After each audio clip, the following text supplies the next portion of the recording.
Alright, Chapter 1, Down the Rabbit Hole. Alice was beginning to get very tired of sitting by her sister on the bank, and of having nothing to do. Love me some reading? Yeah. Once or twice she had peeped into the book her sister was reading, but it had no pictures or conversations in it. And what is the use of a book, thought Alice, without pictures or conversations? So, she was considering in her own mind, as well as she could, for the hot day made her feel very sleepy and stupid, whether the pleasure of making a daisy chain would be worth the trouble of getting up and picking the daisies, when suddenly a white rabbit with pink eyes ran close by her. There was nothing so very remarkable in that, nor did Alice think it was so very much out of the way to hear the rabbit say to itself, oh dear, I shall be late." When she thought it over afterwards, it occurred to her that she ought to have wondered at this, but at the time it seemed all natural. But when the rabbit actually took a watch out of its waistcoat pocket and looked at it and then hurried on, Alice started to her feet, for it flashed across her mind that she had never before seen a rabbit with either a waistcoat pocket or a watch to take out of it, and burning with curiosity, she ran across the field after it, and fortunately was just in time to see it pop down a large rabbit hole under the hedge. In another moment, down went Alice after it, never once considering how in the world she was going to get out again. The rabbit hole went straight on like a tunnel for some way, and then dipped suddenly down, so suddenly that Alice had not a moment to think about stopping herself before she found herself falling down a very deep well. It's just like Audible? Aww. That's very sweet of you to say. Either the well was very deep, or she fell very slowly, for she had plenty of time as she went down to look about her and to wonder what was going to happen next. First, she tried to look down and make out what she was coming to, but it was too dark to see anything. Then she looked at the sides of the well and noticed they were filled with cupboards and bookshelves. Here and there she saw maps and pictures hung upon pegs. She took down a jar from one of the shelves as she passed. It was labeled Orange Marmalade, but to her great disappointment, it was empty. She did not like to drop the jar for fear of killing someone underneath, so managed to put it in one of the cupboards as she fell past. Well, thought Alice to herself, after a fall as this, I shall think nothing of tumbling downstairs. How brave they'll all think of me at home. Why, I wouldn't say anything about it, even if I fell off the top of the house, which was very likely true. Oh, Alice, you're so cute. Oh, she is. She's adorable. Down, down, down. Would the fall never come to an end? I wonder how many miles I've fallen by this time, she said aloud. I must be getting somewhere near the center of the earth. Let me see. That would be 4,000 miles down, I think. For, you see, Alice had learnt several things of this sort in her lessons in the schoolroom, and though this was not a very good opportunity for showing off her knowledge, as there was no one to listen to her, still it was a good practice to say it over. Yes, that's about the right distance, but I wonder what latitude or longitude I've got to. Alice had no idea what latitude was, or longitude either, but thought they were very grand words to say. That's adorable. Presently she began, I wonder if I shall fall right through the earth. How funny it'll seem to come out among the people that walk with their heads downward. The antipathies, I think. She was rather glad there was no one listening this time, as it didn't sound at all the right word. But I shall have to ask them what the name of the country is, you know. Please, ma'am, is this New Zealand or Australia? Alice is just like me for real. Aww. Me too. Aw, you guys are adorable. Alice is so relatable. She is. She is. And she tried to curtsy as she spoke. Fancy curtsying as you're falling through the air. Do you think you could manage it? And what an ignorant little girl she'll think me for asking. No, it'll never do to ask. Perhaps I shall see it written up somewhere. Let me scroll down so I don't run off the page. Alright. Down, down, down. There was nothing else to do, so Alice soon began to talk again. Dinah will miss me very much tonight, I should think. Dinah was the cat. I hope they'll remember her saucer of milk at tea time. Dinah, my dear, I wish you were down here with me. There are no mice in the air, I'm afraid, but you might catch a bat, and that's very much like a mouse, you know. But do cats eat bats, I wonder? Alice is cute, though I wonder why she asked if Wonderland was Australia as it's upside down. That's a good point. And here Alice began to get rather sleepy, and went on saying to herself, in a dreamy sort of way, do cats eat bats? Do cats eat bats? And sometimes, do bats eat cats? For you see, as she couldn't answer either question, it didn't much matter which way she put it. She felt that she was dozing off, and had just begun to dream that she was walking hand in hand with Dinah, and saying to her very earnestly, "Now, Dinah, tell me the truth. Did you ever eat a bat?" When suddenly, thump thump, down she came upon a heap of sticks and dry leaves, and the fall was over. Damn, Australia can't get a break even in the past or in fiction, right? Oh, man. Poor Australia. Alice was not a bit hurt. She jumped up to her feet in a moment. She looked up, but it was dark overhead. Before her was another long passage, and the white rabbit was still in sight, hurrying down it. There was not a moment to be lost. Away went Alice like the wind, and just in time to hear it say as it turned a corner, "Oh, my ears and whiskers, how late it's getting." She was close behind it when she turned the corner, but the rabbit was no longer to be seen. She found herself in a long, low hall, which was lit up by a row of lamps hanging from the ceiling. There were doors all round the hall, but they were all locked, and when Alice had been all the way down one side and up the other, trying every door, she walked sadly down the middle, wondering how she was ever going to get out again.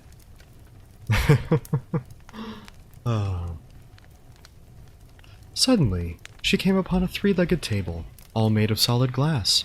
There was nothing on it except a tiny golden key, and Alice's first thought was that it might belong to one of the doors in the hall. But alas, either the locks were too large or the key was too small, but at any rate it would not open any of them. However, on the second time round she came upon a low curtain she had not noticed before, and behind it was a little door about 15 inches high. She tried the little golden key in the lock, and to her great delight it fitted. Wants to eat the table? I would love to eat that table. Made of glass though, so I think it would taste a little bit blah, but, you know. Alice opened the door and found that it led into a small passage, not much larger than a rat hole.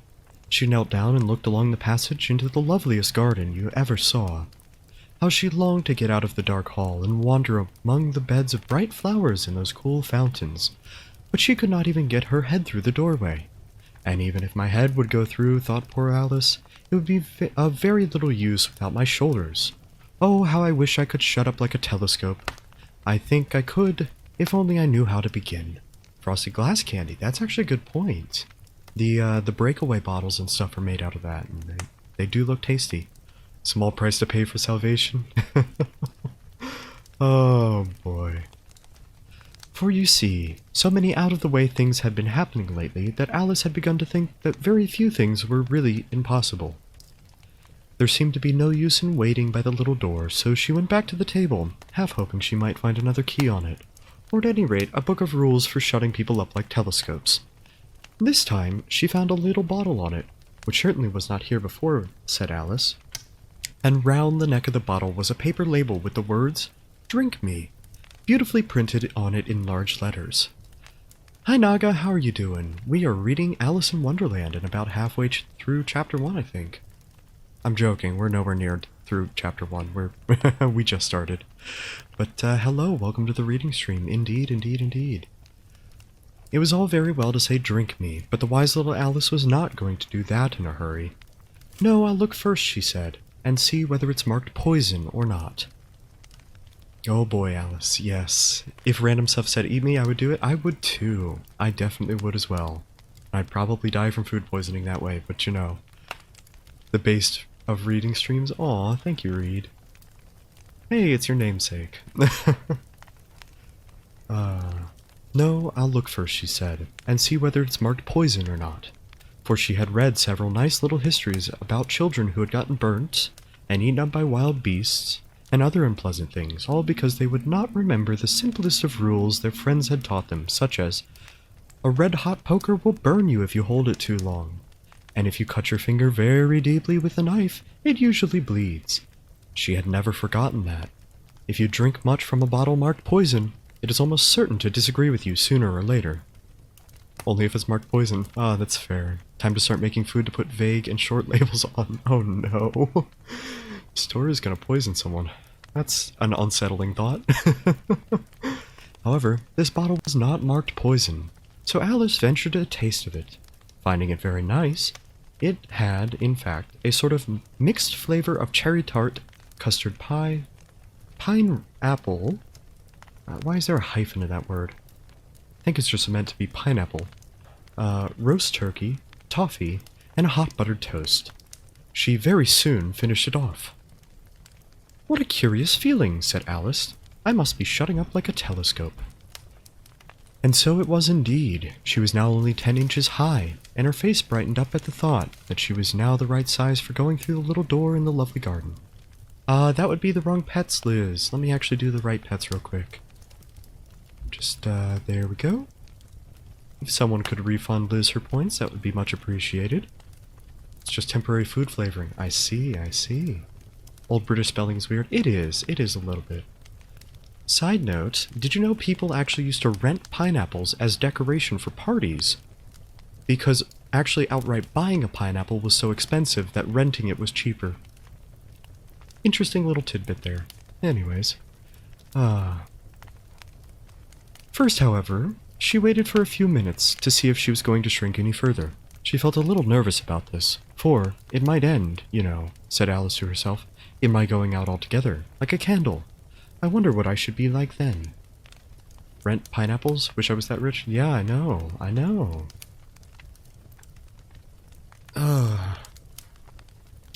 And she tried to fancy what the flame of a candle is like after the candle is blown out, for she could not remember ever having seen such a thing. After a while, finding that nothing more happened, she decided on going into the garden at once. But alas, for poor Alice, when she got to the door, she found she had forgotten the little golden key. And when she went back to the table for it, she found she could possibly not reach it. She could see it quite plainly through the glass, and she tried her best to climb up one of the legs of the table, but it was too slippery. And when she had tired herself with trying, the poor little thing sat down and cried. "Aw, poor Alice. Hello, I would like to rent a pineapple for my D&D meet and greet, Lamau." Yeah. Rents the concept of pineapples. Oh gosh, that's just an NFT. That's just the NFT of a pineapple, like, yeah. And back what all happened in the book? Oh, we're still reading through chapter 1. So, Alice has shrunk now, and now Alice cannot reach the key, and must in some way get on top of the table. Alright. Alice just found the one ring. Oh no, drank poison and became small? I mean, that's not completely inaccurate. "Come, there's no use in crying like that," said Alice to herself rather sharply. "I advise you to leave off this minute." She generally gave herself very good advice, though she very seldom followed it. That is a relatable mood. And sometimes she scolded herself so severely as to bring tears into her eyes. And once she remembered trying to box her own ears for having cheated herself in a game of croquet she played against herself, for this curious child was very fond of pretending to be two people. But it's no use now, thought poor Alice, to pretend to be two people. Why, there's hardly enough of me left to make one respectable person. Feel poison isn't supposed to make you small? Yeah, that's a fair point. Alice is so stern, right? Soon, her eyes fell on the little glass box that was lying under the table. She opened it and found in it a very small cake, on which the words "Eat me" were beautifully marked in currants, which I'm assuming is a type of decorational thing, either icing or, in some other capacity, edible. Yeah, I'm not sure what a currant is, actually, but I'm assuming it's an edible thing, and I'm now going to look it up due to my own curiosity getting the better of me. Oh no, it's the tiny little berries. Oh, that's right. Never mind then. Alright. Well, I'll eat it, said Alice, and if it makes me grow larger, I can reach the key. If it makes me grow smaller, I can creep under the door. So either way, I'll get into the garden, and I don't care which happens. What the kid doing? Can you imagine her parents just looking on at their daughter in the backyard berating herself? Aww. Cartoon logic, you guess? Yep. Honey, was our daughter always insane? I have some currant plants in my front yard. Yeah. Her mom be like, darling, I do believe our daughter is ill. Darling, the pool boy says our daughter is ill. The pool boy? We don't even have a pool. Yes, we do. We put it in last week. Oh, I see.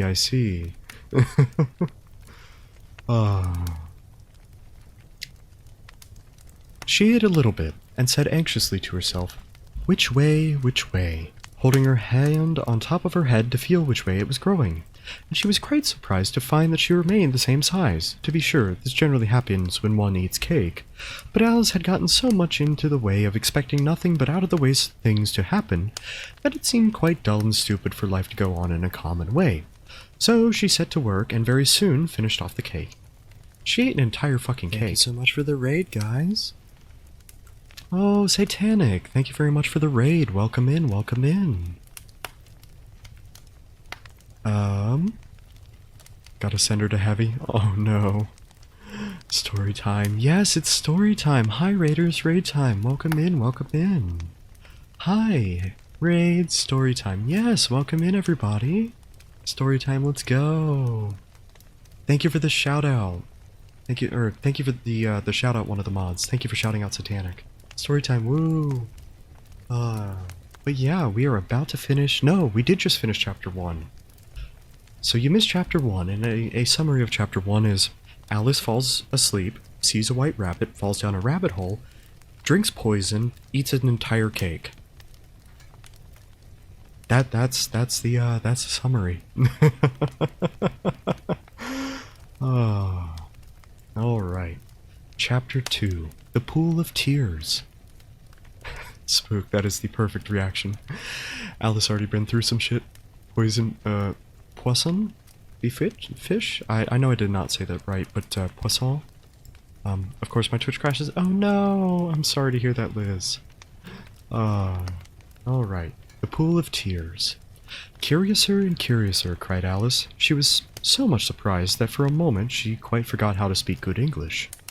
Now, I'm opening out like a poor large telescope that ever was. Goodbye, feet. For when she looked down at her feet, they seemed to be almost out of sight. They were getting so far off now. Oh, my poor little feet. I wonder who will put your shoes on and stockings for you now, dears. I'm sure I shan't be able to. I shall be a great deal too far off to trouble myself about you. You must manage the best way you can. But I must be kind to them, thought Alice, or perhaps they won't walk the way I want to go. Let me see. I'll give them a new pair of boots every Christmas. Is there such thing as good English? That's a very good question. I do not think that the term good English actually has a definition anymore. English is the most method language, so no. Fair. And there's a, is that an edited emote in some way? Because I don't think that the sunglasses were originally on that emote. But yeah, that's me eating mac, apparently. And so, she went on planning to herself how she would manage it. They must go by carrier, she thought, and how funny it'll seem, sending presents to one's own feet, and how odd the directions will look. Alice's right foot, Esquire. Hearthrug, near the fender, with Alice's love. Oh my god, that's great. It is great. Oh, that's adorable. Eyes dead now. No, Mac. That's so cute. Oh my god, right?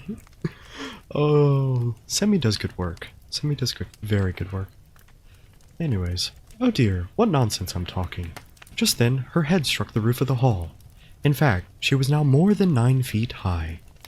And she at once took up the little golden key and hurried off to the garden door. Poor Alice! It was as much as she could do, lying down on one side to look through the garden with one eye. But to get through was more hopeless than ever. She sat down and began to cry again. You ought to be ashamed of yourself, said Alice. A great girl like you, she might as well say this, to go on crying in this way? Stop this moment, I tell you. But she went on all the same, shedding gallons of tears until there was a large pool all around her, about 4 inches deep, and reaching halfway down the hall. At a time, she had heard little pattering of feet in the distance. She hastily dried her eyes to see what was coming. It was the White Rabbit, returning, splendidly dressed, with a pair of white kid gloves, on one hand and a large fan in the other. He came trotting along in a great hurry, muttering to himself as he came. Oh, the Duchess, the Duchess! Oh, won't she be savage if I keep her waiting? Alice felt so desperate that she was ready to ask for help of anyone. So, when the rabbit came near her, she began in a low, timid voice, If you please, sir. The rabbit started violently, dropping the white kid gloves and the fan, and scurried away into the darkness as hard as he could go. Thank you for those, by the way. They're amazing doodles. They are. They are very amazing doodles that Semi did. Happy you like them. I love it. It's the White Rabbit. Tackle it. Hi, Eggy. I'm glad you love it. Yes. Oh god, the Duchess. Indeed. We'll meet her later. Rabbit develops Ultra Instinct. Yeah. I'm gonna hydrate really quick.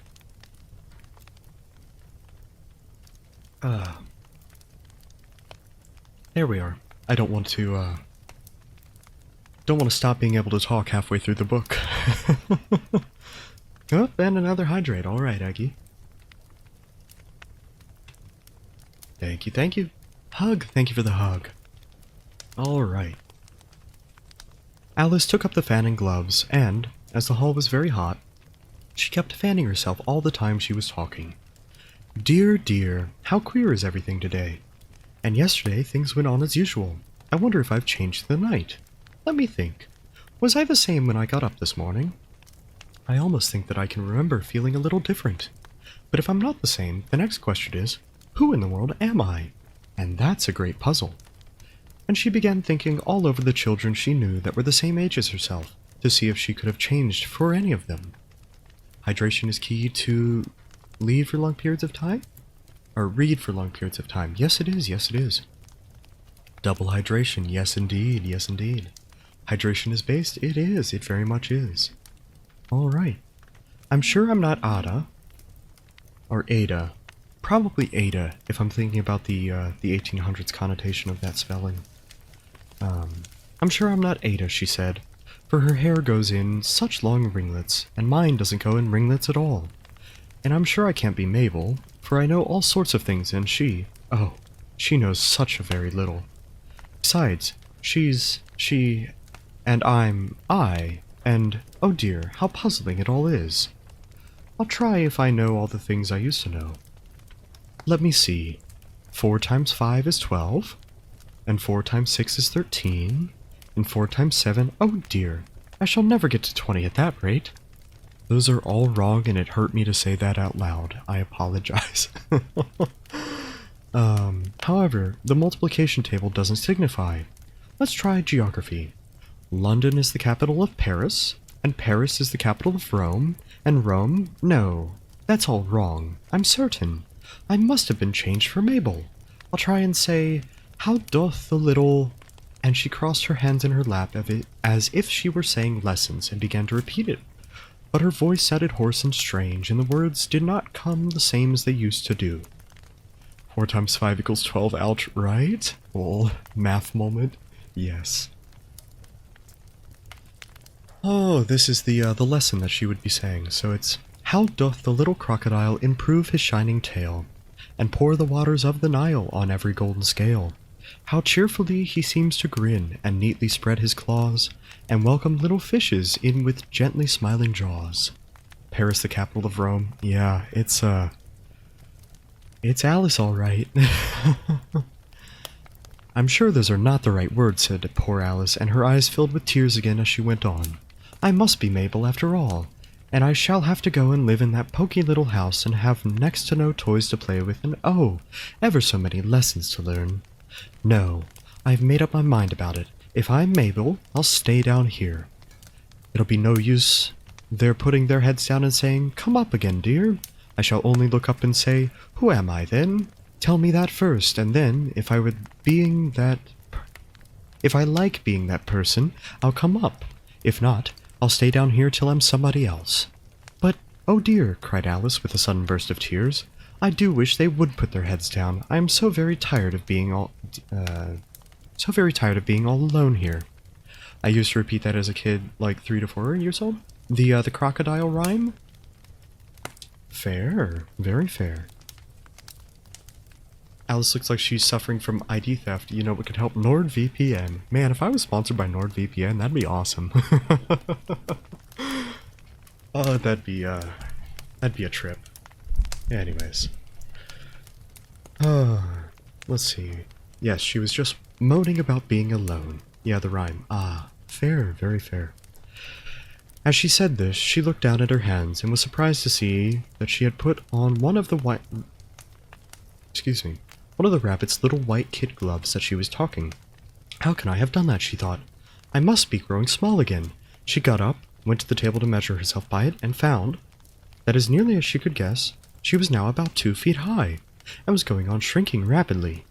She soon found out the cause of this was the fan she was holding. She dropped it hastily, just in time to avoid shrinking away altogether. That and the one from the oysters was a favorite part of the movie. Oh, I've never actually seen the movie. I had $1 each time someone said I would have $100 and honey. Ooh, I like honey. Honey is nice. All right. That was a narrow escape, said Alice, and a good deal frightened at the sudden change, but was very glad to find herself still in existence. And now for the garden. She ran with all speed back to the little door, but alas, the little door was shut again, and the little golden key was lying on the glass table as before. And things are worse than ever, thought the poor child, for I never was so small as this before, and I declare it's too bad that it is. I gotta watch the movies? I do as well. I need to watch the movie. At some point. Let's see. As she said these words, her foot slipped, and in another moment, splash! She was up to her chin in salt water. Her first idea was that she had somehow fallen into the sea. And in that case, I can go back by railway, she said to herself. Alice had been to the seaside once in her life, and had come to the general conclusion that wherever you go, to and on the English coast, you will find a number of bathing machines in the sea. Some children digging in the sand with wooden spades, then a row of lodging houses, and behind them, a railway station. However, she soon made out that she was in a pool of tears which she had wept when she was still 9 feet high. Aren't there 2 movies? I know there's a live action and an animated one. And I've seen clips of the animated one. I just have not seen the live action or the entirety of the animated one. But yeah. I know that there was one live action which was kind of... okay. Yeah, there are several? Okay, yeah. Well, there should be more. Really just know the OG Disney one and the weird live action one. Okay, that's understandable. Yeah. I haven't really looked into it all that much myself. Alright. I wish I hadn't cried so much, said Alice, as she swam about, trying to find her way out. I shall be punished for it now, I suppose, by being drowned in my own tears. That will be a queer thing, to be sure. However, everything is queer today. My brain is about to explode? Oh, why is that, Spook? Just then she heard something splashing about in the pool a little way off, and she swam nearer to find out what it was. At first she thought it might be a walrus or a hippopotamus, but then she remembered how small she was, and she made out that it was only a mouse that had slipped in like herself. Hi, Kamichi, hello. Alright. Would it be of any use now, thought Alice, to speak to this mouse? Everything is so out of the way down here that I should think very likely it can talk. At any rate, there's no harm in trying. So she began. Oh, mouse, do you know the way out of this pool? I am very tired of swimming around here, oh mouse. Alice thought that this must be the right way to speak to a mouse. She had never done such a thing before, but she remembered having seen in her brother's Latin grammar, a mouse, of a mouse, to a mouse, oh mouse. The mouse looked at her rather inquisitively and seemed to her to wink with one of its little eyes, but it said nothing. Let me scroll down here so I don't get lost. Perhaps it doesn't understand English, thought Alice. I dare say it's a French mouse. Come over with William the Conqueror, for all her knowledge of history, Alice had no very clear notion of how long ago something had happened. So she began again. Oui, est mon chat? I probably butchered that, and I apologize to anyone who actually speaks French here. Which was the first sentence in her French lesson book. The mouse gave a sudden leap out of the water and seemed to quiver all over with fright. Oh, I beg your pardon, cried Alice hastily, afraid she had hurt the poor animal's feelings. Quite forgot you don't like cats. Not like cats, cried the mouse in a shrill, passionate voice. Would you like cats if you were me? Thank you for the hug, Kamichi. Also, please enjoy your lurk. No, I wouldn't think that the mouse would like cats if I was the mouse. Well, perhaps not, said Alice in a soothing tone. Don't be angry about it. And yet, I wish I could show you our cat Dinah. I think you'd take a fancy to Cat if you could only see her. She is such a quiet, dear thing. Alice went on, half to herself, as she swam lazily about in the pool. and she sits purring so nicely by the fire, licking her paws and washing her face. She is and she is such a nice soft thing to nurse, and she'd be a capital one for catching mice. Oh, I beg your pardon, cried Alice again, for this time the mouse was bristling all over, and she felt it must certainly be offended. We won't talk about her any more if you'd rather not. We indeed, cried the mouse, who was trembling down to the tip of his tail. As if I would talk on the subject. Our family has always hated cats. Nasty, low, vulgar things. Don't let me hear the name again. Potato. I see. Alice is triggering this frickin' mouse, right? The poor dormouse, right? Ah, poor mouse. I won't indeed, said Alice in a great hurry to change the subject of conversation. Are you fond of dogs? The mouse did not answer, so Alice went on eagerly. There's such a nice little dog near our house. I should like to show you. A little bright-eyed terrier, you know, with oh so long curly brown hair. And it'll fetch things when you throw them, and it'll sit up and beg for its dinner, and all sorts of things. Can't remember half of them. It belongs to a farmer, you know. And he says it's so useful, it's worth £100. He says it kills all the rats and... oh dear. Ada. Thank you for the follow. Welcome to the Cult of the Snake Mom. Thank you for the follow, Noel02N. Welcome in. We're doing a book reading stream today. We're seeing how it goes. But we are reading Alice in Wonderland. We're about to finish chapter 2. Anyways, Alice had just triggered the dormouse by mentioning a dog that kills rats and... oh dear, cried Alice in a sorrowful tone. I'm afraid I've offended it again. For the mouse was swimming away from her as hard as it could go and making quite a commotion in the pool as it went. So she called softly after it, Mouse dear, do come back again, and we won't talk about cats or dogs either. Remember the sensitivity training, exactly, if you don't like them. When the mouse heard this, it turned round and slowly swam back to her. Its face was quite pale with passion, Alice thought. It said in a low, trembling voice, Let us get to the shore, and then I'll tell you my history, and you'll understand why it is I hate cats and dogs. It was high time to go, for the pool was getting quite crowded with birds and animals that had fallen into it. There was a duck and a dodo, a lory and an eaglet, and several other curious creatures. Alice led the way, and the whole party swam to shore. End of chapter 2. It's been a while since I've read this book. It seems to be going rather well. So let's start chapter 3. Oh, big stretch. Everybody make sure to hydrate and stretch. Alright. Chapter 3. A cactus race and a longtail. They were indeed a queer-looking party that assembled on the bank. The birds with draggled feathers, the animals with their fur clinging to them, and all dripping wet, cross, and uncomfortable. The first question, of course, was how to get dry again. They had a consultation about this, and after a few minutes, it seemed quite natural to Alice to find herself talking familiarly. I know I butchered that word, ignore it, with them, as if she had known them all her life. Indeed, she had quite a long argument with the lory, who at last turned sulky and would only say, I am older than you and must know better. And this Alice would not allow, without knowing how old it was. And, as the lory positively refused to tell its age, there was no more to be said.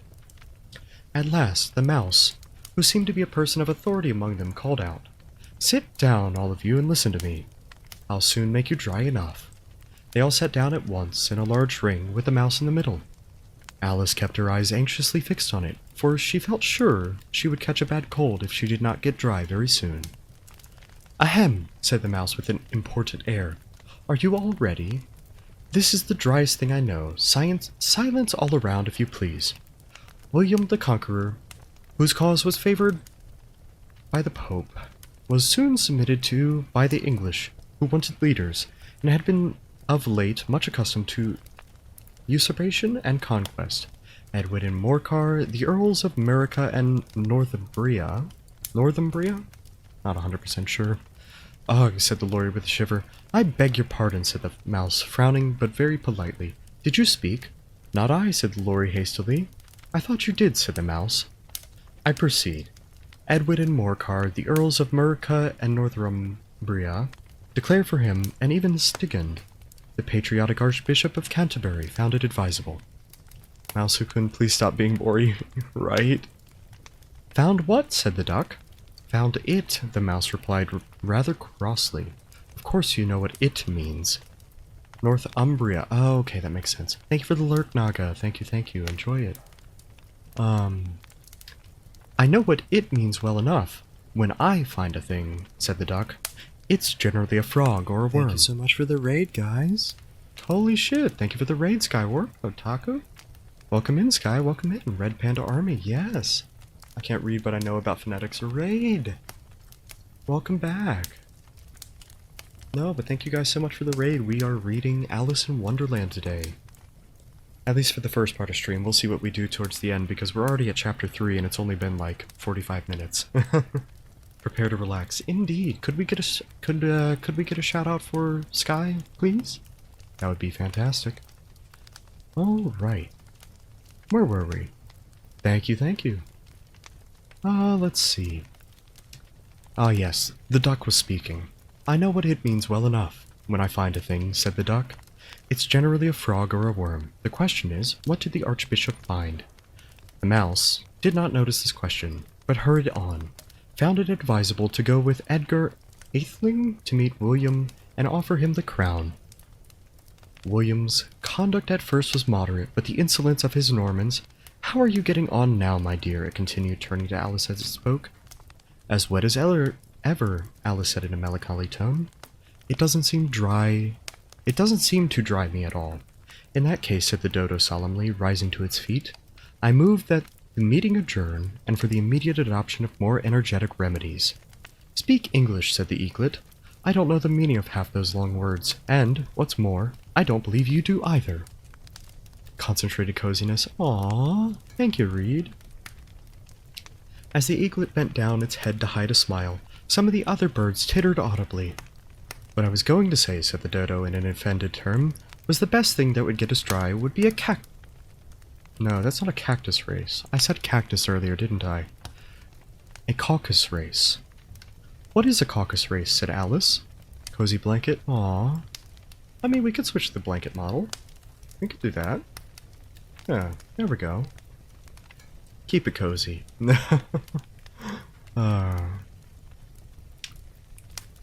What I was going to say was a caucus race. Yep. What is a caucus race? Said Alice. Not that she wanted much to know, but the dodo had paused as if it thought that someone ought to speak. No one else seemed inclined to say anything. Why, said the dodo, the best way to explain it is to do it. And, as you might like to try the thing yourself some winter day, I will tell you how the dodo managed it. First, it marked out a racecourse in some sort of a circle. The exact shape doesn't matter, it said. And then, all the party were placed along the course, here and there. There was no 1, 2, 3, and away, but they began running when they liked, and left off when they liked, so that it was not easy to know when the race was over. However, when they had been running half an hour or so and were quite dry again, the dodo suddenly called out, "The race is over!" And they all crowded around, panting and asking, "But who has won?" Yay, cozy blanket. Indeed, indeed. The question the dodo could not answer without a great deal of thought, and it sat for a long time with one finger pressed upon its forehead, the position in which you usually see Shakespeare in the pictures of him, while the rest waited in silence. At last, the dodo said, "Everybody has won, and all must have prizes." "But who is to give the prizes?" Quite a choir of voices asked. "Why, she, of course," said the dodo, pointing to Alice with one finger. The whole party at once crowded around her, calling out in a confused way, "Prizes! Prizes!" Alice had no idea what to do, and in despair she put her hand in her pocket and pulled out a boxie of comfits. Luckily, the salt water had not gotten into it, and handed them round as prizes. There was exactly one apiece all round. "But she must have a prize herself, you know," said the mouse. "Of course," the dodo replied very gravely. "What else have you got in your pocket?" he went on in turning to Alice. "Only a thimble," said Alice sadly. "Hand it over here," said the dodo. They all crowded around once more while the dodo solemnly presented the thimble. "We beg your acceptance of this elegant thimble," and when it had finished this short speech, they all cheered. Alice thought the whole very thing was absurd. But they all looked so grave that she did not dare laugh, and, as she could not think of anything to say, she simply bowed and took the thimble, looking as solemn as she could. The next thing was to eat the comfits. This caused some noise and confusion, as the large birds complained they could not taste theirs, and the small ones choked and had to be patted on the back. However, it was over at last, and they sat down again in a ring and begged the mouse to tell them something more. Oop, thank you for the hydrate story, I'll do that right now.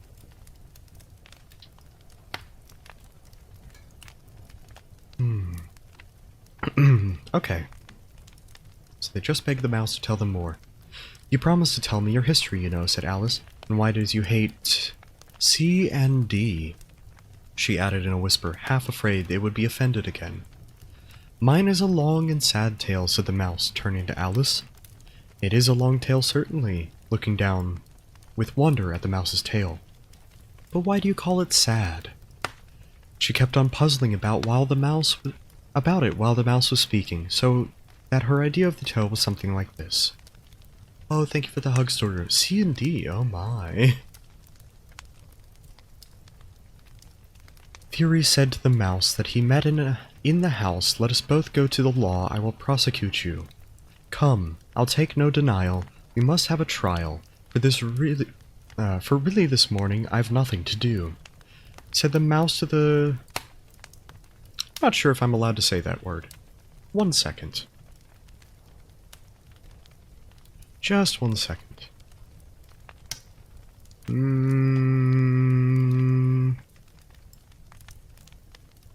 Does not look like it is a slur, though it seems like it could be used as one, so we will preface this with the connotation that this was written in 1860, and I do not mean it in any harmful way if it is used as a slur. Anyways. Said the mouse to the cur, such a trial, dear sir, with no jury or judge, would be wasting our breath. I'll be judge, I'll be jury, said cunning old Fury. I'll try the whole cause and condemn you to death. Well, that ended poorly. You are not attending, said the mouse to Alice severely. What are you thinking of? I beg your pardon, said Alice very humbly. You had gotten to the 5th bend, I think. I had not, cried the mouse sharply and very angrily. A knot, said Alice, always ready to make herself useful, and looked anxiously about her. Oh, do let me help you undo it. Oh my. I shall do nothing of the sort, said the mouse, getting up and walking away. You insult me by talking such nonsense. I didn't mean it, pleaded poor Alice, but you're so easily offended, you know. The mouse only growled in reply. Please come back and finish your story, Alice called after it, and all others joined in chorus. Yes, please. But the mouse only shook its head impatiently and walked a little quicker. I wouldn't say cur is much of a slur, though an insult of the time to compare poor dogs to those of crime. Yeah, I wasn't 100% sure, so I felt it would be safer to look it up. Bowser, thank you for the pets, by the way. Alright. Where did I leave off? Ah, yes, the mouse was walking away a little quicker because Alice was insulting him. What a pity it wouldn't stay, sighed the Lory. As soon as it was quite out of sight, and an old crab took the opportunity of saying to her daughter, Ah, my dear, let this be a lesson to never lose your temper. Hold your tongue, Ma, said the young crab a little snappishly. You're enough to try the patience of an oyster. I wish I had our Dinah here. I know I do, said Alice aloud, addressing nobody in particular. She'd soon fetch it back. And who is Dinah, if I might venture to question? Alice replied eagerly, for she was always ready to talk about her pet. Dinah's our cat. And she's such a capital one for catching mice, you can't think. Oh, I wish you could see her after the birds. Why, she'd eat a little bird as soon as look at it. Alice isn't the brightest, it would seem. The speech caused a remarkable sensation among the party. Some of the birds hurried off at once. One old magpie began wrapping itself up very carefully, remarking, I really must be getting home. The night air doesn't suit my throat. And a canary called out in a trembling voice to its children, Come away, my dears, it's high time you were all in bed. On various pretexts they all moved on, and Alice was soon left alone. I wish I hadn't mentioned Dinah, she said to herself in a melancholy tone. Nobody seemed to like her down here, and I'm sure she's the best cat in the world. Oh, my dear Dinah, I wonder if I shall ever see you any more. Alice just triggered everyone. Right? Alice needs to learn to watch her words. Oh my. And here poor Alice began to cry, for she felt very lonely and low-spirited. In a little while, however, she once again heard the pattering footsteps in the distance. She looked up eagerly, half hoping the mouse had changed his mind, was coming back to finish his story. End of chapter 3. Oh boy.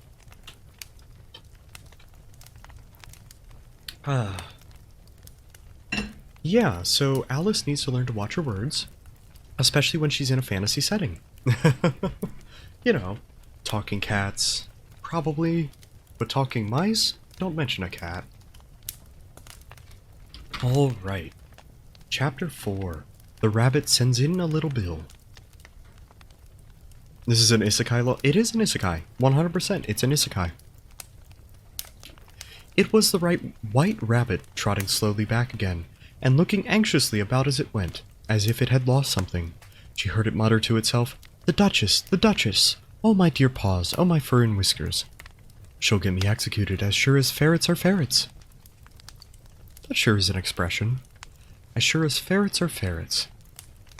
Where can I have dropped them, I wonder? Alice guessed in a moment that it would look for the fan and the pair of white kid gloves, and she had very good-naturedly begun hunting about for them. But they were nowhere to be seen. Everything seems to have changed since her swim in the pool, and the great hall, with the glass table and the little door, had vanished completely. The Duchess is like a sub-boss. Oh no. Oh, you're not wrong. Very soon, the rabbit noticed Alice as she went hunting about, and now called out to her in an angry tone, "Why, Mary Ann, what are you doing here? Run home this moment and fetch me a pair of gloves and a fan, quick now." And Alice was very much frightened that she ran off in one direction it pointed to, without trying to explain the mistake it had made. Hi there, Gamer Mom, how are you doing? Hopefully you're doing well today. We are reading Alice in Wonderland. Alright. "He took me for his housemaid," she said as she ran. "How surprised he'll be when he finds out who I am. But I'd better take him his fan and gloves, that is, if I can find them." As she said this, she came upon a neat little house, on the door of which was a bright brass plate with the name W. Rabbit engraved upon it. She went in without knocking and hurried upstairs, in great fear lest she should meet the real Mary Ann, and be turned out of the house before she had found the fan and gloves. How queer it seems, Alice said to herself, to be going messages for a rabbit. "I'm doing good. Cleaned my whole house. I hope you're good." "I am doing well. I'm glad to hear you're doing well. Sounds like you had a productive day." I suppose Dinah will be sending me messages next. Sending me on messages next. I suppose the distinction is good to make. And she began fancying the sort of things that would happen. "Miss Alice, come here directly and get ready for your walk." "Coming in a minute, nurse. But I've got to see that the mouse doesn't get out." "Only, I don't think," Alice went on, that they'd let Dinah stop in the house if it began ordering people around like that. Headcanon. Mary Ann is her doppelganger that got lost in the real world while Alice was off isekaiing. Oh, that's a good idea. See, now I would like to read that. I would very much like to read that. That would be fun. Alright. By the time she found her way into a tidy little room with a table in a window, and on it, as she had hoped, a fan and 2 or 3 pairs of tiny white kid gloves. She took up the fan and a pair of the gloves and was going to leave the room when her eyes fell on a little bottle that stood near the looking-glass. There was no label, this time with the words "Drink me," but nevertheless, she uncorked it and put it to her lips. "I know something interesting is sure to happen," she said to herself, "whenever I eat or drink anything, so I'll just see what the bottle does, and I do hope it'll make me grow large again. For really, I'm quite tired of being such a tiny little thing." Alice, this is why you would die in the real world. It did so indeed, and much sooner than she had expected, because she had drunk half the bottle. She found her head pressed against the ceiling, and had to stoop to save her neck from being broken. She hastily put down the bottle, saying to herself, "That's quite enough. I hope I shan't grow any more. As it is, I can't get out the door. I do wish I hadn't drunk quite so much." Alas, it was too late to wish for that. She went on growing, and very soon she had to kneel down on the floor. In another minute, There was not even room for this. And she tried the effect of lying down with one elbow against the door and the other curled around her head.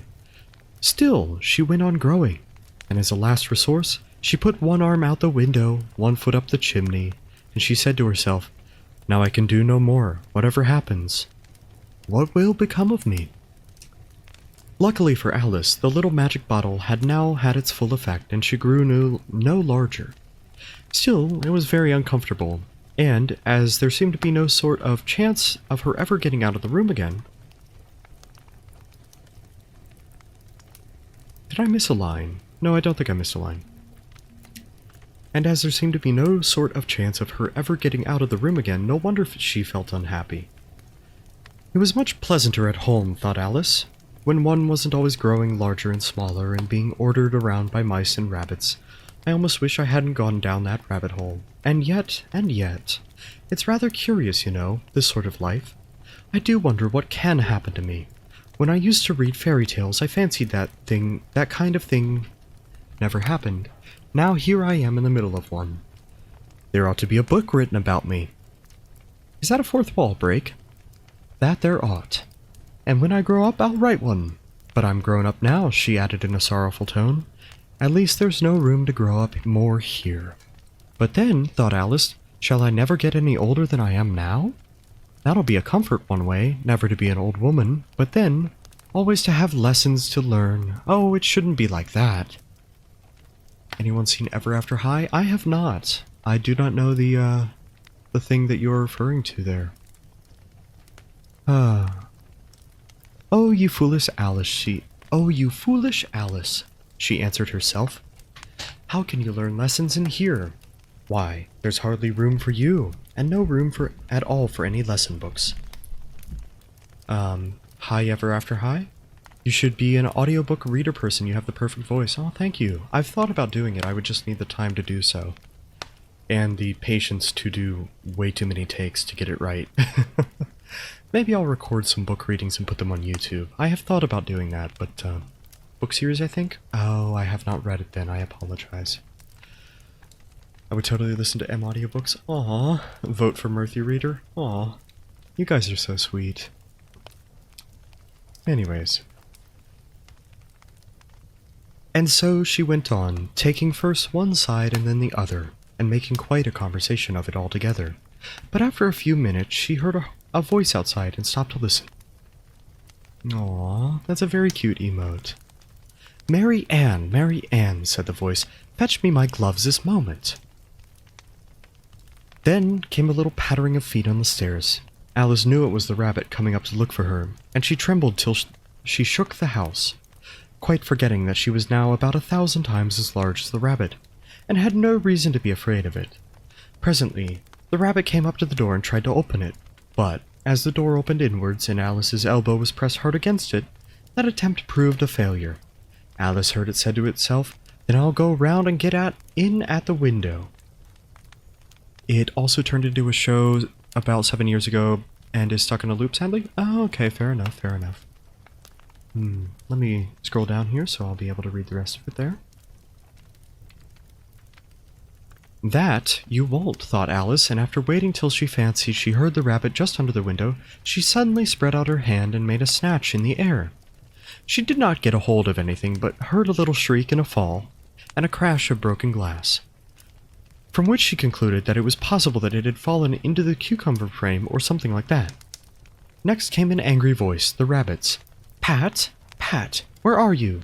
And then a voice she had never heard before. Sure then, I'm here, diggin' for apples, your honor. Diggin' for apples indeed, said the rabbit angrily. Here, come help me out of this. Sounds of more broken glass. Now then, Pat, what's that in the window?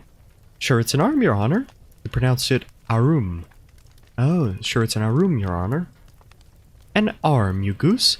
Whoever saw one that size? Why, it fills the whole window. Sure it does, your honor, but it's an arum for all that. I see. Well, it's got no business there. At any rate, go and take it away. There was a long silence after this, and Alice could only hear whispers now and then, such as, Sure I don't like it, your honor, at all. Do as I tell you, you coward. And, at last, she spread out her hand again and made another snatch in the air. This time there were 2 little shrieks, and more sounds of broken glass. What a number of cucumber frames there must be, thought Alice. I wonder what they'll do next. As for pulling me out the window, I only wish they could. I'm sure I don't want to stay in here any longer. She waited for some time without hearing anything more. At last came a rumbling of little cartwheels, and the sound of a good many voices all talking together. She made out the words, "Where's the other ladder? Why, I hadn't to bring one. Bill's got the other. Bill! Fetch it here, lad. Here. Put 'em up in this corner. No. Tie 'em together first. They don't reach high enough yet. Oh, they'll do well enough. Don't be particular. Here, Bill. Catch hold of this rope. Will the roof bear? Mind you, that loose slate. Oh, it's coming down. Heads below. And then a loud crash. Now who did that? It was Bill, I fancy.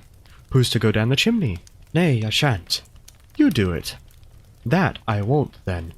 Bill's to go down. Here, Bill. The master says you're to go down the chimney. Oh, so Bill's got to come down the chimney, has he? Said Alice to herself. Shy, they seem to put everything upon Bill. I wouldn't be in Bill's place for a good deal. The fireplace is narrow, to be sure, but I think I can kick a little. She gonna kick Bill?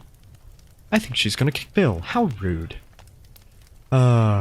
She drew her foot as far down the chimney as she could and waited until she heard a little animal, she couldn't guess of what sort it was, scratching and scrambling around in the chimney close above her, then saying to herself, "This is Bill." She gave one sharp kick and waited to see what would happen next. The first thing she heard was a general chorus of "There goes Bill." Then the rabbit's voice along, "Catch him, you by the hedge." Then silence. Then another confusion of voices. "Hold up his head. Brandy now, don't choke him. How was it, old fellow? What happened to you? Tell us more about it." Poor Bill, right? God damn it, Bill. Last came a feeble squeaking voice. That's Bill, thought Alice. Well, I hardly know. No more thank ye. I'm better now, but I'm a deal too flustered to tell you. All I know is, something comes at me like a jack-in-the-box and I go up like a skyrocket. So you did, old fellow, said the others. We must burn the house down, said the rabbit's voice, and Alice called out as loud as she could, If you do that, I'll set Dinah at you. There was a dead silence. Alice thought to herself, I wonder what they will do next. If they had any sense, they'd take the roof off. After a minute or two, they'd begun moving about again, and Alice heard the rabbit say, A barrowful will do, to begin with. A barrowful of what? Thought Alice. But she no longer had to doubt, for the next moment a shower of little pebbles came rattling in the window. Some of them hit her in the face. I'll put a stop to this, she said to herself, and shouted out, You better not do that again, which produced another dead silence. Alice noticed with some surprise that the pebbles were all turning into little cakes that lay on the floor, and a bright idea came into her head. If I eat one of these cakes, it's sure to make some change in my size, and as it can't possibly make me larger, it must make me smaller, I suppose. So she swallowed one of the cakes and was delighted to find that she began shrinking directly. As soon as she was small enough to get through the door, she ran out of the house and found quite a crowd of little animals and birds waiting outside. Logic, indeed. I mean, hey, when you're stuck in a room upstairs, you might as well try anything. Let's see. She had just come outside to see all the animals waiting outside. The poor little lizard, Bill, was in the middle, being held up by 2 guinea pigs, who were giving it something out of a bottle. They all made a rush at Alice the moment she appeared, but she ran off as hard as she could, and soon found herself in a thick wood. The first thing I've got to do, said Alice to herself, as she was wandering about in the wood, is to grow to my right size again. And the second thing is to find my way into that lovely garden. I think that will be the best plan. Also, my phone just buzzed. Was it important? No, it was Discord going off. Oh boy. That can wait until after stream. Anyways. I need to scroll down so I can see the rest of the chapter. It sounded like an excellent plan, no doubt. And very neatly and simply arranged. The only difficulty was that she had not the smallest idea how to set about it. And while she was peering about anxiously among the trees, a little sharp bark just above her head made her look up in a great hurry. An enormous puppy was looking down at her with large round eyes, and feebly stretching out one paw trying to touch her. Poor little thing. Resume the book or I'm replacing your kidneys with adult knees. I see you stole my joke. Good job, Heavy.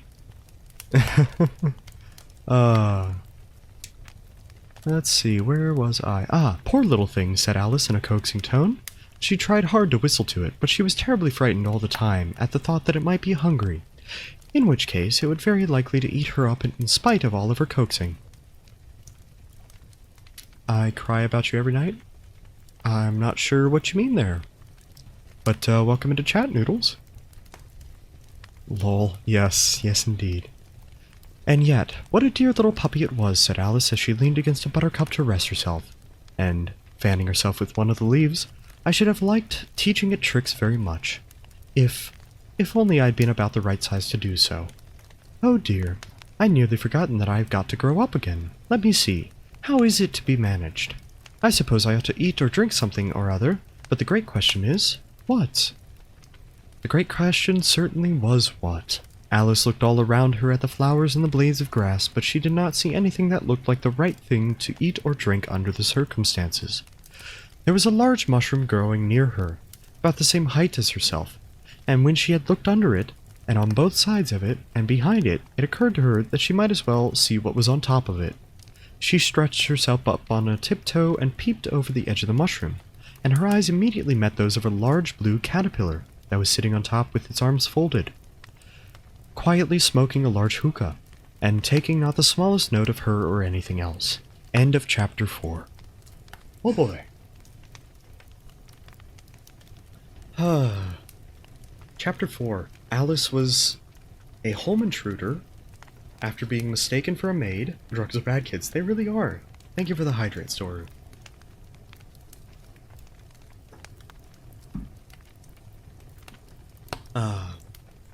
But yeah, she was a home invader. She almost had... No, she guaranteed did property damage. She assaulted a rabbit and a lizard. The poor lizard. Bill. Oh, poor Bill. And yeah, that's, sounds about right there.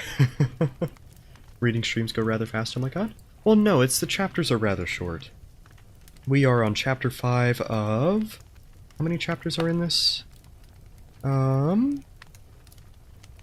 Oh, that's a lot of text at the end. There are 12 chapters, so I guess they do go rather fast.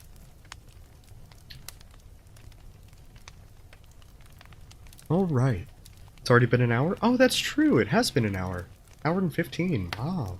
And Matthew does not condone in any way, shape, or form drug abuse, assault, property damage, and home invasion. I do not, and I do not indeed.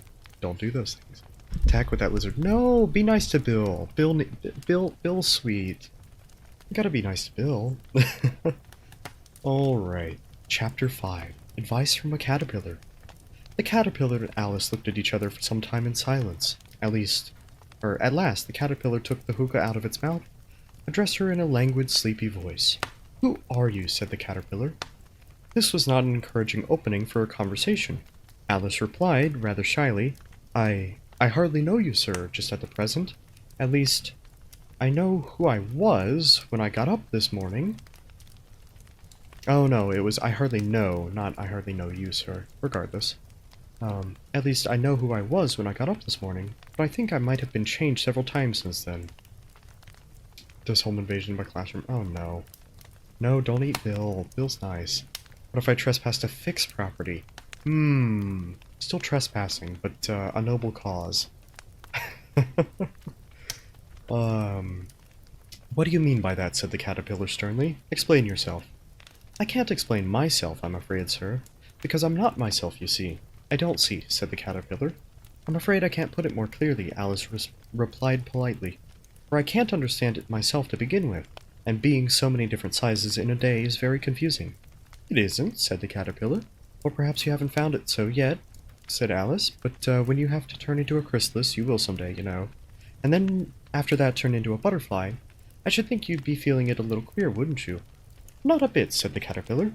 Well, perhaps your feelings may be different, said Alice. All I know is, it would feel very queer to me. You, said the caterpillar contemptuously. Who are you? Which brought them back again to the beginning of the conversation. Alice felt a little irritated at the caterpillar's making such very short remarks.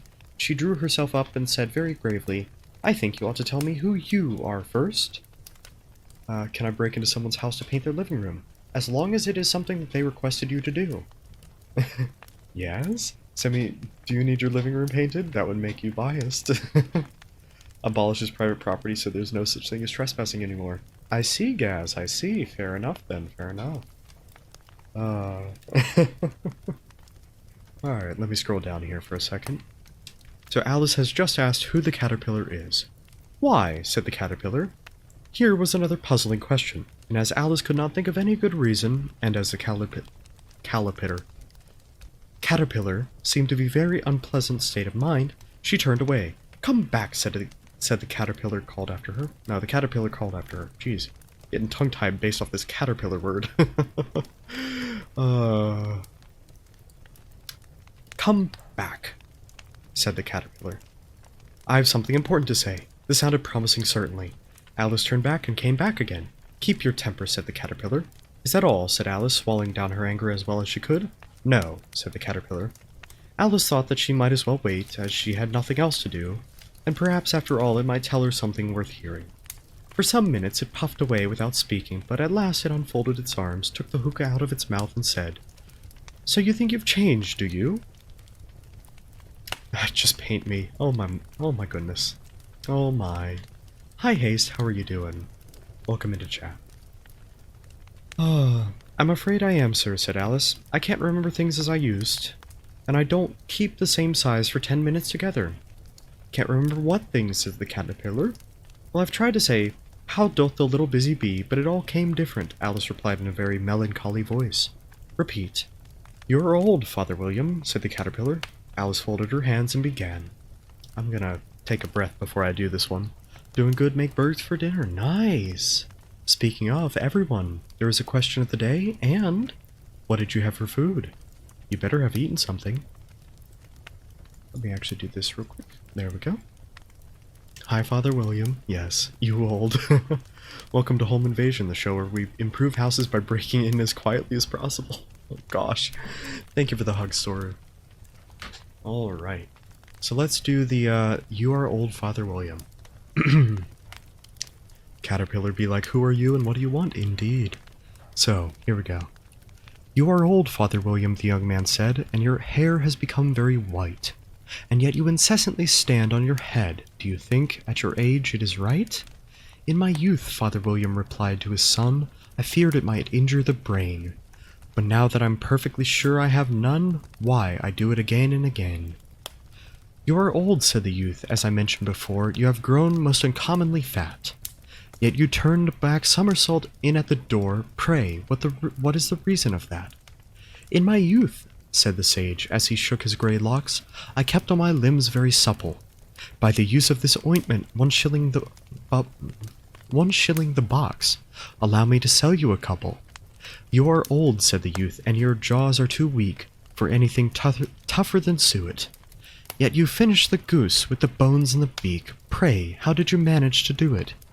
In my youth, said his father, I took to the law, and argued each case with my wife. And that muscular strength which it gave to my jaw has lasted the rest of my life. You are old, said the youth. One would hardly suppose that your eyes were as steady as ever. Yet you balanced an eel on the end of your nose. What made you so awfully clever? I have answered 3 questions, and that is enough, said his father. Don't give yours airs. Do you think I can listen all day to such stuff? Be off, or I'll kick you downstairs. Fuck off, I barely read books at this point. Fair. AOTD, the interview with the vampire. Also, I did eat, I had a slice of pizza. Nice! Nice.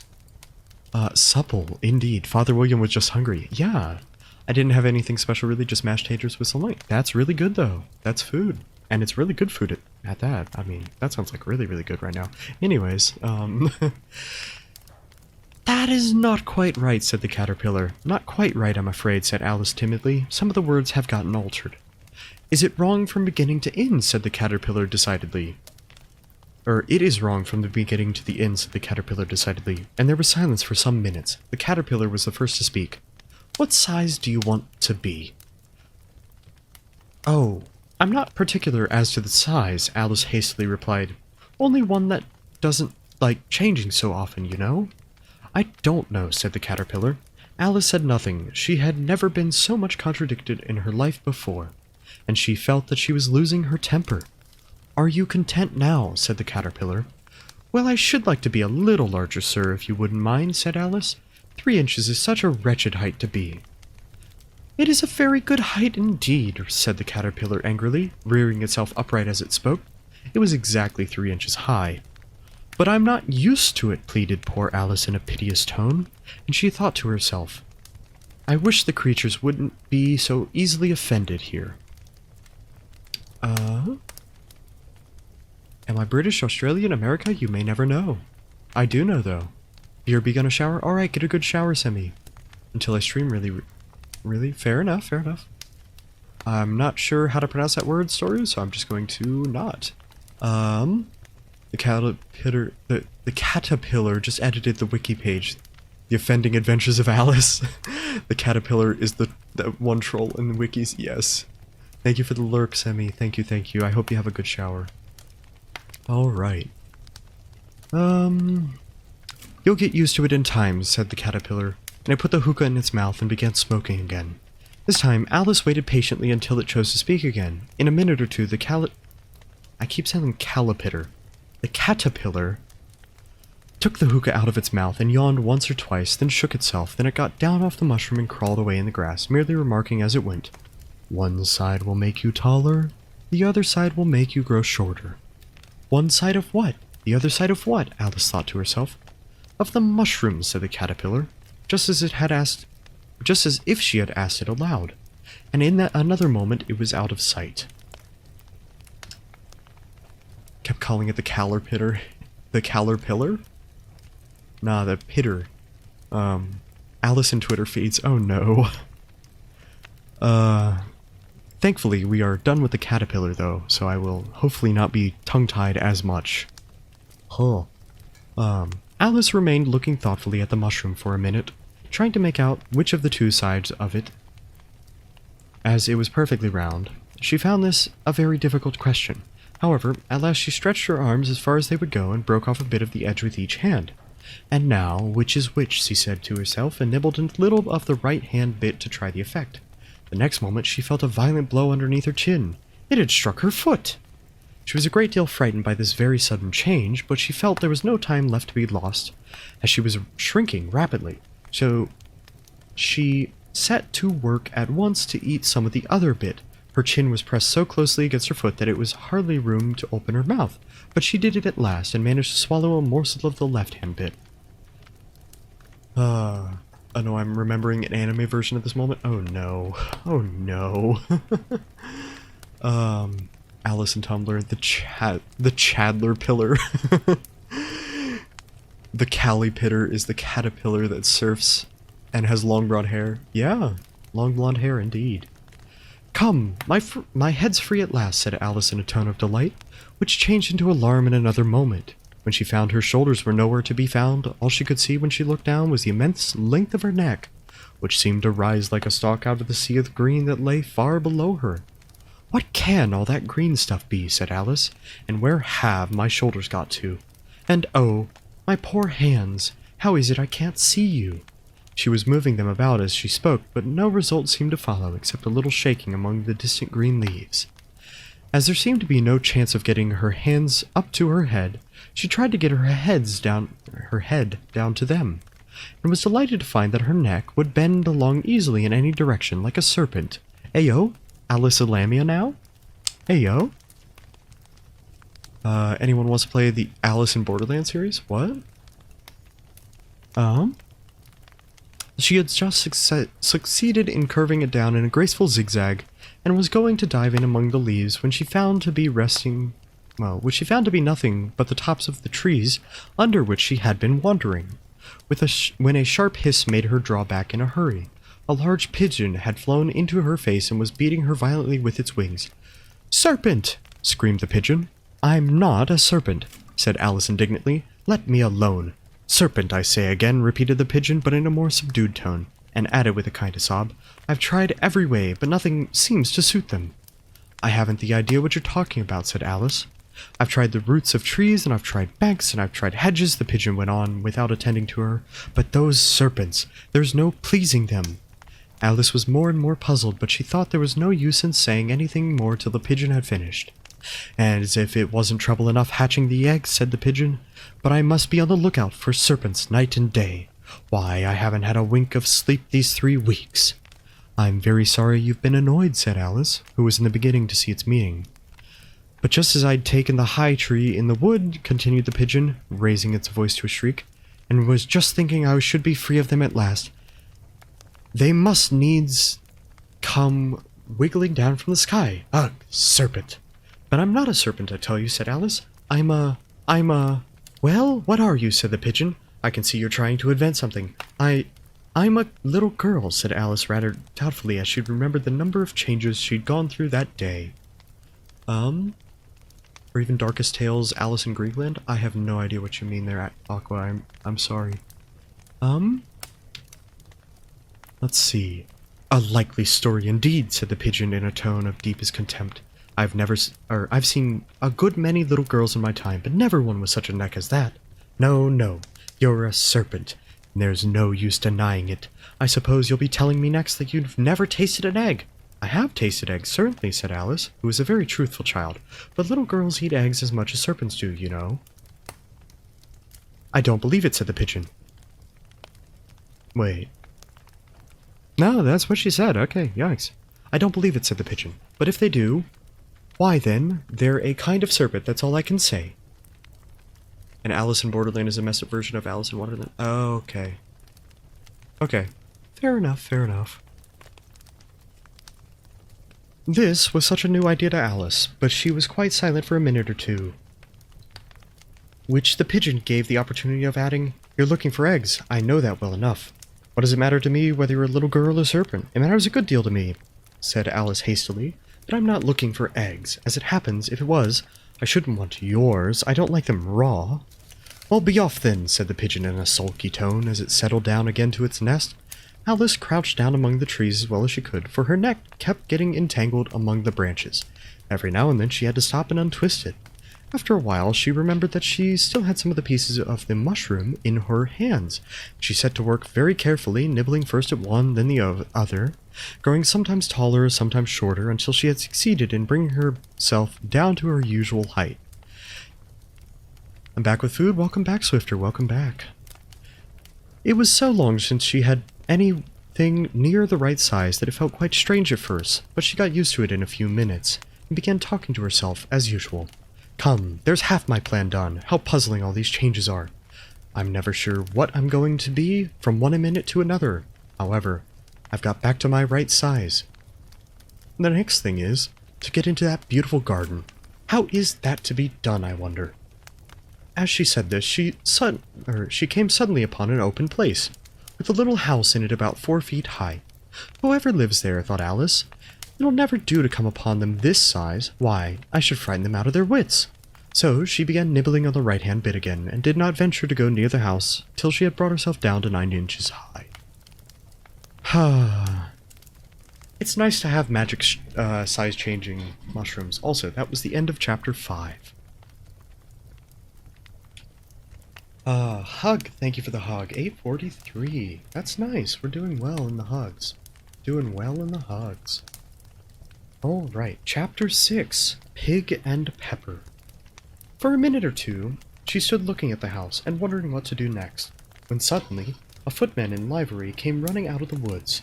She considered him to be a footman because he was in livery. Otherwise, judging by his face only, she would have called him a fish. Oh, and rapped loudly at the door with his knuckles. It was opened by another footman in livery with a round face and large eyes like a frog, and both footmen. I see.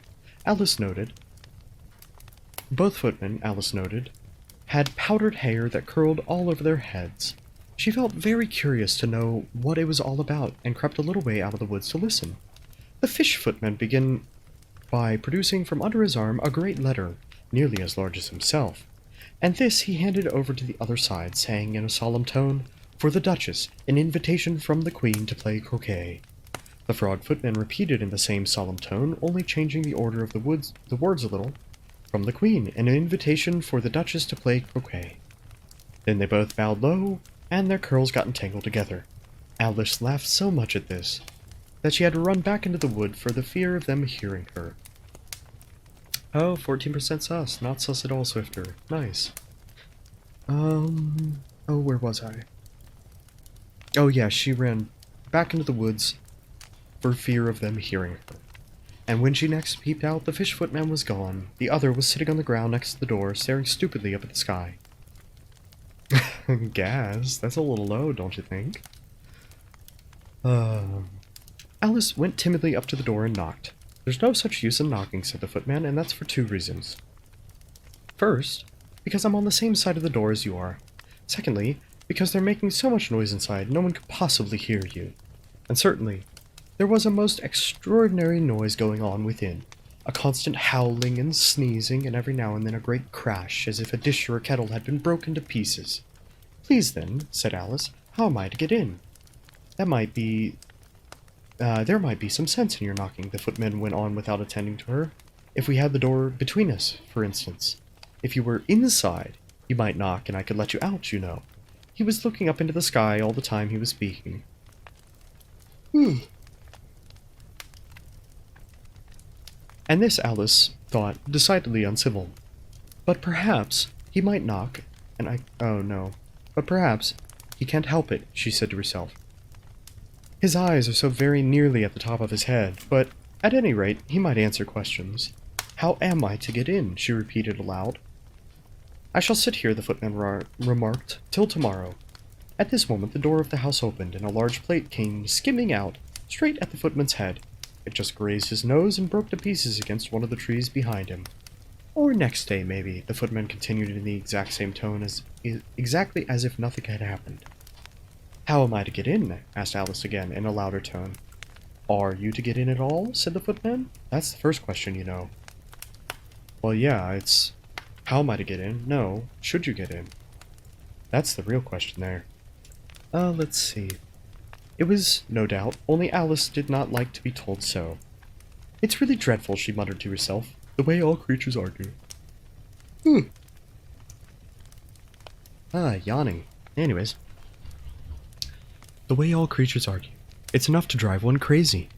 The footman seemed to think of a good opportunity for repeating his remark with variations. I shall sit here, he said, on and off for days and days.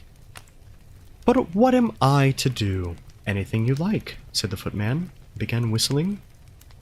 Oh, there's no use in talking to him, said Alice desperately. He's perfectly idiotic. She opened the door and went in. The door read... God damn it, I can't even speak. The door led right into a large kitchen, which was full of smoke from one end to the other. The Duchess was sitting on a 3-legged stool in the middle, nursing a baby. The cook was leaning over the fire, stirring a large cauldron, which seemed to be full of soup. There's certainly too much pepper in the soup, Alice said to herself, as well as she could for sneezing. There was certainly too much of it in the air. Even the Duchess sneezed occasionally, and as for the baby, it was sneezing and howling alternately without a moment's pause. I think the hug's still on cooldown, Aqua.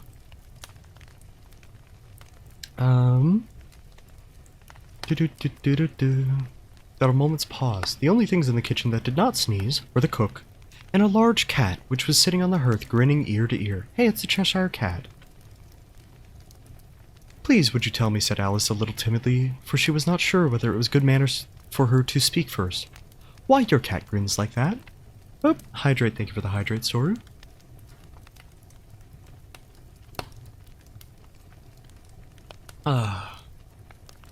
It is a Cheshire Cat, said the Duchess. And that's why... Pig! She said the last word with such sudden violence that Alice quite jumped. But she saw in another moment that it was addressed to the baby, not to her. So she took courage and went on again. Let me just scroll down here. I didn't know that Cheshire Cats always grinned. In fact, I didn't know that cats could grin. They all can, said the Duchess, and most of them do. I don't know any of them that do, Alice said very politely, feeling quite pleased to have gotten into a conversation. You don't know much, said the Duchess, and that's a fact. Wow, savage. Alice did not like that, at all like the tone of this remark. And thought it would be as well to introduce some other subject of the conversation. While she was trying to fix on one, the cow, or I said cow, that says the cook, took the cauldron of soup off the fire and at once set to work throwing everything within her reach at the Duchess and the baby. The fire irons came first, then followed by a shower of saucepans, plates, and dishes. The Duchess took no notice of them even when they hit her, and the baby was howling so much already that it was quite impossible to say whether the blows hurt it or not. "Oh, please mind what you're doing," cried Alice, jumping up and down in an agony of terror. "There goes his precious nose," as an unusually large saucepan flew by it and very nearly carried it off. "If everyone minded their own business," the Duchess said in a hoarse growl, "the world would go round a deal faster than it does." "Which might not be an advantage," said Alice, who felt very glad to get an opportunity of showing off a little of her knowledge. "Just think of what work it would make with day and night. You see, the Earth takes 24 hours to turn round on its axis." "Talking of axis," said the Duchess, "chop off her head." Alice glanced rather anxiously at the cook. "Satanic, ayo?" to see if she meant to take the hint, but the cook was busy stirring the soup, and seemed not to be listening, and so went on again. 24 hours, I think, or is it 12? Oh, don't bother me," said the Duchess. "I never could abide figures." And with that she began nursing her child again, singing a sort of lullaby to it as she did so, and giving it a violent shake at the very end of every line. Oh no. Gaz, that's a lie. Alright. "Speak roughly to your little boy, and beat him when he sneezes. He only does it to annoy, because he knows it teases." And then the chorus, in which the cook and the baby joined. "Wow, wow, wow." While the Duchess sang the second verse of the song, she kept tossing the baby violently up and down. The poor little thing howled so, and Alice could barely hear the words.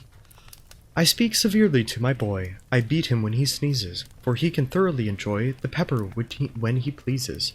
Wow, wow, wow." "Here, you may nurse it a bit if you like," the Duchess said to Alice, flinging the baby at her as she spoke. "I must go and get ready to play croquet with the Queen." She hurried out of the room. The cook threw a frying pan after her as she went out, but it just barely missed her. Yeah, that's pretty accurate there. Pretty accurate there, Mac. Pretty accurate there. Alright. So Alice caught the baby with some difficulty, as it was a queer-shaped little baby, and held out one of its arms and legs in all directions, just like a starfish, thought Alice. The poor little thing was snorting like a steam engine when she caught it, and kept doubling itself up and straightening itself out again, so that altogether, for the first minute or two, it was as much as she could hold on to. Gaz, that's definitely a lie. Doing homework while listening in? I'm glad to hear you're doing your homework, kiddo. I too am a queer-shaped being. I am as well. Oh, yes. As soon as she had made out the proper way of nursing it, which was to twist it up in some sort of knot and keep tight hold of its right ear and left foot so as to prevent it from undoing itself, she carried it out into the open. "If I don't take this child away with me," thought Alice, "they'll kill it in a day or two. Wouldn't it be murder to leave it behind?" She said the last words out loud. The little thing grunted in reply. It had left off sneezing by this time. "Don't grunt," said Alice. "That's not at all a proper way of expressing yourself." The baby grunted again, and Alice looked very anxiously into its face to see what the matter with it was. There could be no doubt that it had a very turned-up nose, much more like a snout than a real nose. Also, its eyes were extremely small for a baby, although Alice did not like the look of the thing at all. But perhaps it was only sobbing, she thought as she looked into its eyes again to see if there were any tears. No, there were no tears. "If you're going to turn into a pig, my dear," said Alice seriously, "I'll have nothing more to do with you. Mind now." The poor little thing sobbed again, or grunted, it was impossible to say which, and they went on for some while in silence.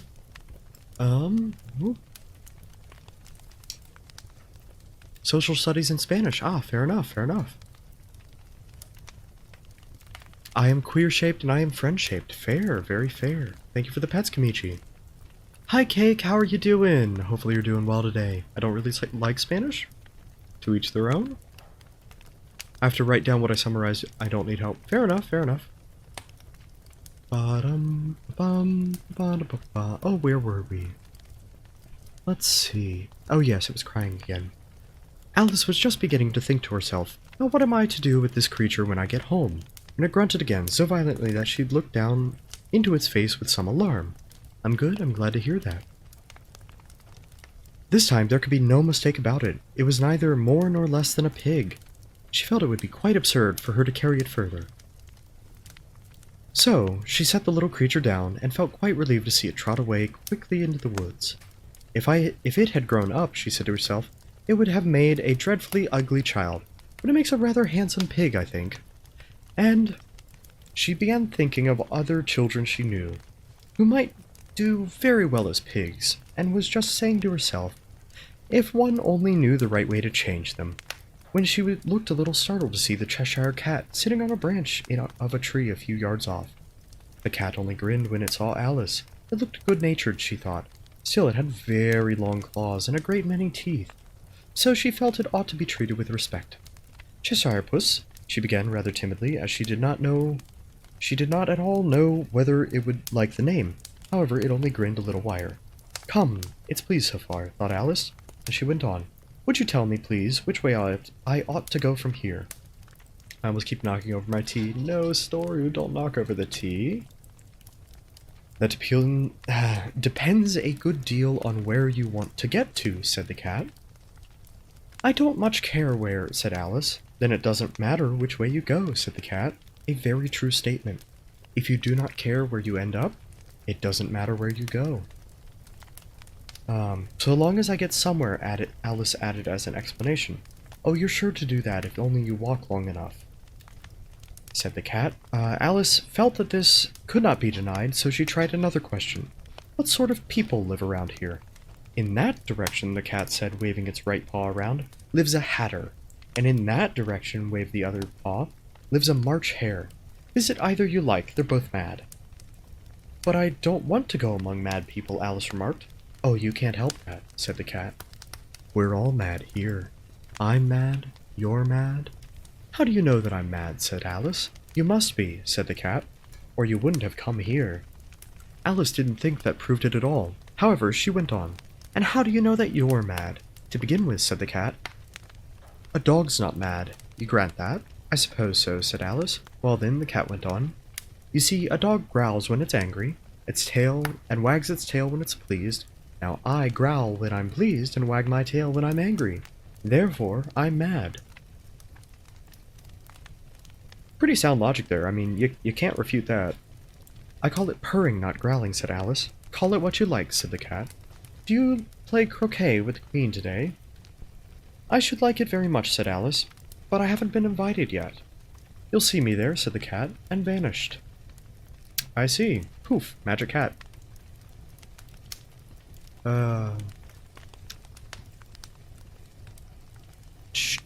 Whoop, I scrolled down way too far. Whoopsies. Okay, there we go. Alice was not surprised at this. She was getting so used to queer things happening. While she was looking at the place where it had been, it suddenly appeared again. By the by, what became of the baby, said the cat. I'd nearly forgotten to ask. It turned into a pig, Alice quietly said, just as if it had come back in a natural way. I thought it would, said the cat, and vanished again. Alice waited a little, half expecting to see it again, but it did not appear, and after a minute or two she walked in the direction in which the March hare was said to have lived. I've seen hatters before, she said to herself. The March hare will be much more interesting.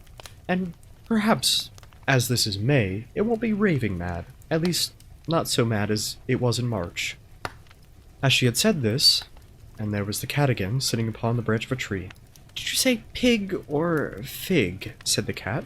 I said pig, replied Alice. And I wish you wouldn't keep appearing and vanishing so suddenly. You make one quite giddy. Ooh, tough question of the day. Fair enough, fair enough. Also, welcome back, Aqua, welcome back. Let me readjust here. Oh, deep breath. Alright, said the cat, and this time it vanished. Quite slowly, beginning with the end of its tail and ending with the grin, which remained some time after the rest of it had gone. Well, I've often seen a cat without a grin, thought Alice, but a grin without a cat is the most curious thing I've ever seen in my life. She had not gone much further before she came in sight of the house of the March Hare. She thought it must be the right house, because the chimneys were shaped like ears and the roof was thatched with fur. It was so large a house that she did not go nearer until she had nibbled more of the left-hand bit of mushroom, raised herself up about 2 feet high.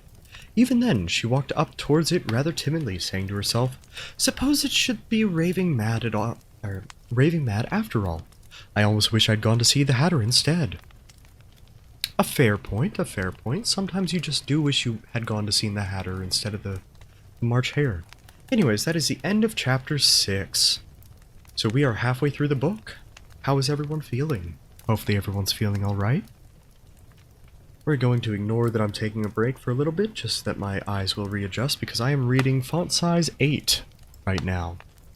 And if I make it any larger, it will be not enough to fit on the page.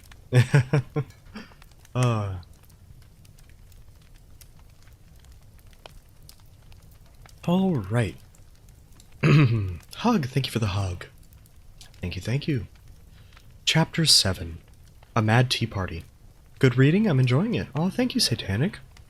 I am doing my best, even though I get tongue-tied quite a bit. That is the, that would be the upgrade, or upside to doing recorded content like this, would be, I could redo a take as many times as I needed. Time going fast, very fast? It's only been about 2 hours, we're not doing that poorly. The audiobook for Alice in Wonderland is about 2.5 hours. So, it'll probably take us 3 hours to finish the book. 3 to 4, somewhere in there. Somewhere in there. Same, fair enough, fair enough. Font size 8 is a pain to read if you don't write smaller than size 8. Fair. See, it's not that bad when it's like, on a notebook or something. It's a little bit worse when it's on a screen, but, I'll try making it a bit bigger. Yeah, that should be fine. I'll just have to scroll a little bit more. Okay. Chapter 7, A Mad Tea Party. There was a table set out under a tree in front of the house, and the March Hare and the Hatter were having tea at it. A dormouse was sitting between them, fast asleep, and the other two were using it as a cushion, resting their elbows on it, talking over its head. Very uncomfortable for this dormouse, thought Alice. Only, as it's asleep, I suppose it doesn't mind. The table was a large one, but the three were all crowded around together at one corner of it. No room, they cried out when they saw Alice coming. There's plenty of room, said Alice indignantly, and she sat down in a large armchair at the end of the table. Have some wine, the March Hare said in an encouraging tone. Alice looked all around the table, but there was nothing on it but tea. I don't see any wine, she remarked. There isn't any, said the March Hare. Then it wasn't very civil of you to offer it, said Alice angrily. It wasn't very civil of you to sit down without being invited, said the March Hare. I didn't know it was your table, said Alice. It's laid for a great many more than 3. Your hair wants cutting, said the Hatter. He had been looking at Alice for some time with great curiosity, and this was his first speech. You should learn not to make personal remarks, Alice said with some severity. It's very rude. The Hatter opened his eyes very wide upon hearing this, but all he said was, Why is a raving like a writing desk? Alice is very sassy. Yes. Also, thank you for the hydrate, sword.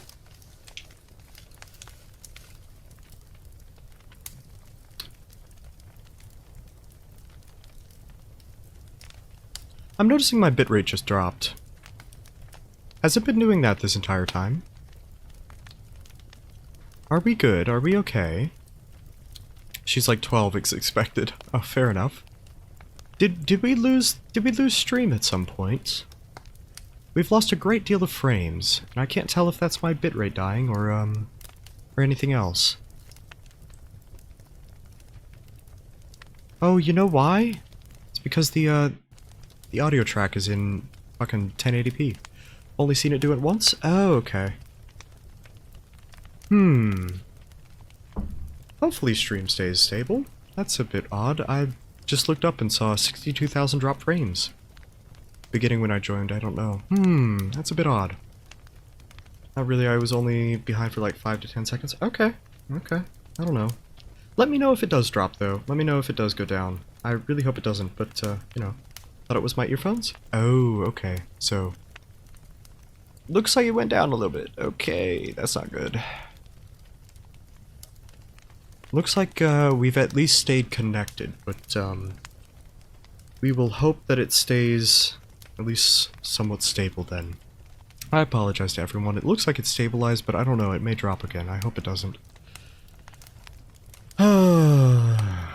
Back to the book. Let's see. Ah, yes. Why is a raving like a writing desk? Come, we shall add some fun now, thought Alice. I'm glad they've begun asking riddles. I believe I can guess that, she added aloud. Do you mean you think you can find the answer to it? Said the March Hare. Exactly so. Then you shall say what you meant. The March Hare went on. I do, Alice hastily replied. At least, I mean what I say. That's the same thing, you know. Not the same thing a bit, said the Hatter. You might just as well say, I see what I eat, is the same thing as I eat what I see. You might just as well say, added the March Hare, that I like what I get is the same as I get what I like. We love listening either way. Aw. Oh, it's okay? Aw. Yeah, I just really hope that it stays stable. What Cake said. Okay. Alright. Yeah, it looks like it's dropping down to about 3K bitrate sometimes, and it should be staying at about 6, so I don't know if that's... I don't know what's going on there. I don't know if that's the network, or... yeah, seems like the network. Oh well. We will finish the book. We will finish the book. Don't worry, don't worry. It is the same thing with you, said the... Oh no, wait, hold on. Oh, I get what I like, yes. You might as well say, added the Dormouse, who seemed to be talking in his sleep, that I breathe when I sleep is the same thing as I sleep when I breathe. It is the same thing with you, said the Hatter, and here the conversations dropped, and the party sat silent for a minute, while Alice thought all of it over. She could remember about ravens and writing desks, which really wasn't much. The Hatter was the first to break the silence. What day of the month is it? He said, turning to Alice. He had taken his watch out of his pocket and was looking at it uneasily, shaking it every now and then and holding it to his ear. Alice considered a little and said, The 4th? 2 days wrong, sighed the Hatter. I told you butter wouldn't suit the works. He added, looking angrily at the March Hare. It was the best butter, the March Hare replied meekly. Yes, but some crumbs must have gotten in as well, the Hatter grumbled. You shouldn't have put it in with a bread knife. The March Hare took the watch and looked at it gloomily. Then he dipped it in his best cup of tea and took it and looked at it again. He could think of nothing better to say than his first remark. It was the best butter, you know. Alice had been looking over his shoulder with some curiosity. What a funny watch, she remarked. It tells the day of the month and doesn't tell you what o'clock it is. Why should it, muttered the Hatter. Does your watch tell you what a year it is? Of course not, Alice replied very readily. That's because it stays the same year for such a long time together. Which is just the case with mine, said the Hatter. Alice felt dreadfully puzzled. The Hatter's remark seemed to have no meaning to it. And yet, it was certainly English. I don't quite understand you, she said as politely as she could. The Dormouse is asleep again, said the Hatter as he poured a little hot tea upon its nose. The Dormouse shook its head impatiently and said, without opening his eyes, of course, just what I was going to remark myself. Have you guessed the riddle yet? The Hatter said, turning to Alice. No, I give up, Alice replied. What's the answer? I haven't the slightest idea, said the Hatter. Nor I, said the March Hare. Alice sighed wearily. I think you might do something better with the time, she said, than waste it asking riddles that have no answers. Dormus? What about Dormus? I'm a little lost. Anyways. If you knew time as well as I do, said the Hatter, you wouldn't talk about wasting it. It's him. I don't know what you mean, said Alice. Of course you don't, the Hatter said, tossing his head contemptuously. I dare say you never even spoke to time. Perhaps not, Alice replied cautiously, but I know I have to beat time when I learn it music. Ah, that accounts for it, says the Hatter. He won't stand beating. Now, if you only kept on good terms with him, he'd do almost anything you liked with the clock. For instance, suppose it were 9 o'clock in the morning. Just time to begin lessons. You'd only have to whisper a hint to time, and round goes the clock in a twinkling. 1:30, time for dinner. Dormouse? Oh, okay, fair enough. Fair enough. I only wish it was, the March Hare said to itself in a whisper. That would be grand, certainly, said Alice thoughtfully, but then, I shouldn't be hungry for it, you know. Not at first, said the Hatter, but you could keep it to 1:30 as long as you liked. Is that the way you manage? Alice asked. The Hatter shook his head mournfully. Not I, he replied. We quelled last March, just before he went mad, you know, pointing with his teaspoon at the March Hare. It was at it was at the great concert given by the Queen of Hearts I had to sing. Twinkle, twinkle, little bat, how I wonder where you're at. You know the song, perhaps? I've heard it goes something like that, said Alice. It goes on, you know, the Hatter continued, in this way. Up above the world you fly, like a tea tray in the sky. Twinkle, twinkle. Here the dormouse shook itself, beginning to sing in its sleep. Twinkle, twinkle, twinkle, twinkle. And went on for so long they had to pinch it to make it stop. Well, I've hardly finished the verse, said the Hatter, when the Queen jumped out and bawled. He's murdering the time, off with his head. Hi, Lewis, how are you doing? Thank you for the hug, thank you for the squeeze, welcome in, welcome in. Yeah, my bitrate dropped to about 3K. Oh, nope, it's dropping further. Hang on. Are we good? Are we good? Are we okay? Is everything okay? Everything seems to be fine now. That's so weird. What is this Twinkle Twinkle Little Star song? Hi, Lewis. Yes. Oh, thank you for the pets, Aqua. Thank you, thank you. Alright. Okay. How dreadfully savage, exclaimed Alice. Hi, Lewis. Stream lagging for me? Yeah, it dropped a little bit. Hi, Dusty. How are you doing? Hopefully you're doing well today. We're having a little bit of bitrate issues, but everything else seems to be fine, I think? I don't know.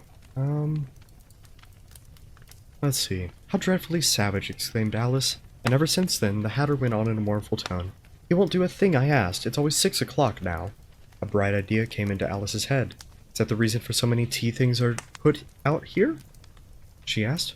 Yes, that's it, said the Hatter with a sigh. It's always tea time, and we've no time to wash the things between whiles. And you keep moving around, I suppose? Exactly so, as the things get used up. Well, what happens when you come to the beginning again? Alice ventured to ask. Suppose we change the story, the March Hare interrupted? Just notice the calm fireplace background noise? Yeah. Yeah, hopefully the stream can keep up with that, though. Because, it looks to be dropping ever so slightly. Which is not fun, but it's okay. It'll be fine. Hi, Aqua, and yeah, I'm doing good. I'm glad to hear that, Dusty. Glad to hear that. Alright. Suppose we change the subject, the March Hare interrupted, yawning. I'm getting tired of this. I vote the young lady tells us a story. I'm afraid I don't know one, said Alice, rather alarmed at the proposal. Then the Dormouse shall. They both cried, Wake up, Dormouse. Dormouse, whatever. And they pinched it on both sides at once. The Dormouse slowly opened his eyes. I wasn't asleep, he said in a hoarse, feeble voice. I heard every word you fellow were saying. Tell us a story, said the March Hare. Yes, please do, pleaded Alice. And be quick about it, added the Hatter, or you'll be asleep again before it's done. Glad to hear, Dusty. Yes. Once upon a time, there were 3 little sisters, the Dormouse began in a hurry, and their names were Elise, Lacey, and Tilly, and they lived in the bottom of a well. What did they live on? Said Alice, who always took a great interest in questions of eating and drinking. They lived on a treacle, said the Dormouse, after thinking a minute or two. They couldn't have done that, you know, Alice gently remarked. They'd have been ill. So they were, said the Dormouse, very ill. Hug, thank you for the hug. Let's see. Alice tried to fancy to herself what such an extraordinary way of living would be like. But it puzzled her too much, so she went on. Why did they live at the bottom of a well? Take some more tea, the March Hare said to Alice, very earnestly. I've had nothing yet, Alice replied in an offended tone, so I can't take more. You mean you can't take less, said the Hatter. It's very easy to take more than nothing. Nobody asked your opinion, said Alice. Who's making personal remarks now? The Hatter asked triumphantly. Alice did not quite know what to say to this, so she helped herself to some tea and some bread and butter, then turned to the Dormouse and repeated her question. Why did they live at the bottom of a well? The Dormouse took a minute or two to think about it and then said, It was a treacle well. There's no such thing. Alice was beginning very angrily, but the Hatter and the March Hare went shh, shh, and the Dormouse sulkily replied, If you can't be civil, you'd better off finish the story for yourself. No, please go on, Alice said very humbly. I won't interrupt again. I dare say there may be one. One indeed, said the Dormouse indignantly. However, he consented to go on. And so these three little sisters, they were learning to draw, you know. What did they draw? Said Alice, quite forgetting her promise. Treacle, said the Dormouse without considering it all this time. I want a clean cup, said the Hatter. Let's all move one place on. He moved on as he spoke, then the Dormouse followed him, and the March Hare moved into the Dormouse place, and Alice unwillingly took the place of the March Hare. The Hatter was the only one who got any advantage from the change, and Alice was a good deal worse off than before, as the March Hare had just upset the milk jug into his plate. Alice did not wish to offend the Dormouse again, so she began very cautiously. But I don't understand. Where did they draw the treacle from? You can draw water out of a water well, so I should think you would be able to draw treacle out of a treacle well. Eh, stupid? But they were in the well, Alice said to the Dormouse, not choosing to notice this last remark. Of course they were, said the Dormouse. Well in. This answer so confused poor Alice that she let the Dormouse go on for some time without interrupting it. They were learning to draw, the Dormouse went on, yawning and rubbing its eyes, for it was getting very sleepy. Okay, there should have been an alert that I had done, but I guess it didn't work. I'll have to look into that. But, Cake, thank you so much for the gifted sub. Ara. That was bad. I need to... Oh, I need to set up a little bit for that one. Ara. There we go. Alright. Ba-ba-dum-bum. They drew all manner of things, everything that begins with an M. Why with an M? Said Alice. Why not? Said the March Hare. Alice was silent. The Dormouse had closed its eyes by this time and was going off into a doze, but, on being pinched by the Hatter, it woke up again with a little shriek and went on. That begins with an M, such as mousetraps and the moon and memory and muchness. You know, you say things that are much of muchness. Did you ever see such a thing as a drawing of a muchness? Aww. Really now? You ask me? Said Alice, very much confused. I don't think... Then you shouldn't talk, said the Hatter. Though time went faster? What? Oh, thought time went faster. Oh, fair enough, fair enough. Time does go at the pace that it goes, and according to the characters in the book that we are currently interacting with, time stuck at 6 o'clock. The wordplay in this book is astounding, right? This piece of rudeness was more than Alice could bear. She got up in great disgust and walked off. The Dormouse fell asleep instantly, and neither of the others took notice of her going. Though she looked back once or twice, half hoping they would call her, and the last they saw them, they were trying to put the Dormouse into the teapot. At any rate, I'll never go there again, said Alice as she picked her way through the woods. It's the stupidest tea party I was ever at in all my life. Just as she said this, she noticed that one of the trees had a door leading into it. That's very curious, she thought. But everything's curious today. I think I may as well go into that one. And in she went. Once more she found herself in the long hall, and close to the little glass table. Now, I'll manage better this time, she said to herself, and began by taking the little golden key and unlocking the door that led into the garden. Then she went to work nibbling at the mushroom. She had kept a piece in her pocket of it. Till she was about a foot high. Then she walked down the little passage, and then she found herself at last in a beautiful garden, among the bright flower beds and cool fountains. There we go. Agreed, Reed? Yes, agreed.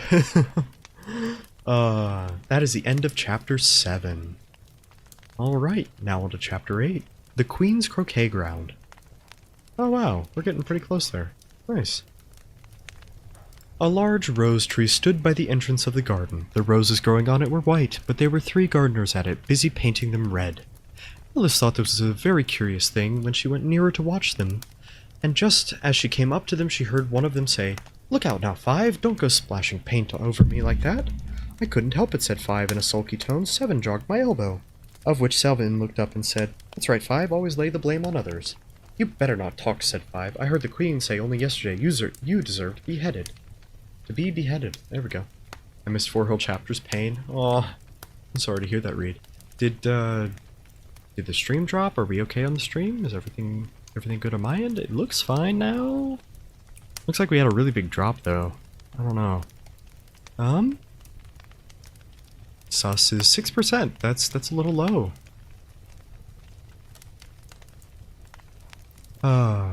Anyways. "I heard the Queen say only yesterday, you deserve to be beheaded." What for? Said the one who had spoken first. That's none of your business too, said 7. Yes, it is his business, said 5, and I'll tell him. It was for bringing the cooked tulip roots instead of onions. Promise next commission redeem is better reading background for you just in case it's a problem. No, it's not the problem. No, the reading background isn't doing it, it's my internet. Hug, thank you for the hug. Aqua, you have lost your sus touch. It's not a stream issue, don't worry, I went to go... Oh, okay. Lurk, love you, Mom. Alright, Lewis. Thank you for the lurk, I hope you enjoy it. Alright. Anyways, where were we? Oh, yes. The Queen was saying that 7 deserved to be beheaded. Something like that. Yes. What for? Said the one who had spoken first. That's none of your business, too, said 7. Yes, it is his business, said 5, and I'll tell him. It was for bringing the cooked tulip roots instead of onions. Yeah, we read that already. Fuck. 7 flung down his brush and had just begun, full of the unjust things, when his eyes chanced to fall upon Alice. As she stood watching them, he had checked himself suddenly, and the other two looked round. All of them bowed low. Would you tell me, said Alice a little timidly, why are you painting those roses? 5 and 7 said nothing, but looked at 2. 2 began in a low voice. Why, the fact is, you see, miss, this here ought to have been a red rose tree, so we put a white one in by mistake. And if the Queen was to find out, we would have all of our heads cut off, you know. So you see, miss, we're doing our best afore she comes to... At this moment, 5, who had been anxiously looking across the garden, called out, The Queen! The Queen! And the 3 gardeners instantly threw themselves flat upon their faces. There was a sound of many footsteps, and Alice looked around, eager to see the Queen. Oh, okay. Aqua, you got your touch back, I see. Who drained me in Aqua's power? Aw. No, you didn't lose your sus roll, you lost your sus powers. Never mind, Aqua got it back. I think it was a joke. Fair. Ayo, it's 11 times 10 over here. Yes it is. Alright. Eager to see the Queen. First came 10 soldiers carrying clubs. These were all shaped like the 3 gardeners, oblong and flat, with their hands and feet at their corners, with the 10 courtiers. These were ornamented all over with diamonds, and walked 2 and 2, as the soldiers did. After these came the royal children. There were 10 of them, and the little dear guests came jumping merrily along in hand, in couples. They were all ornamented with hearts. Next came the guests, mostly kings and queens. Among them, Alice recognized the White Rabbit. It was talking in a hurried, nervous manner, smiling at everything that was said, and went by without noticing her. Then followed the Knave of Hearts, carrying the king's crown on a crimson velvet cushion, and last of all in this grand procession, the King and Queen of Hearts. It's gonna be 40 to 60 next. Nope. It is random. It is 100% random. But random does not actually feel like true random, because our brains try to pick out patterns in them. Anyways, Alice was rather doubtful whether she ought to lie down on her face like the gardeners, but she could not remember ever having heard of such a rule at processions, and besides, what would be the use of procession, thought she, if people had to all lie down upon their faces so they could not see? So she stood still where she was and waited.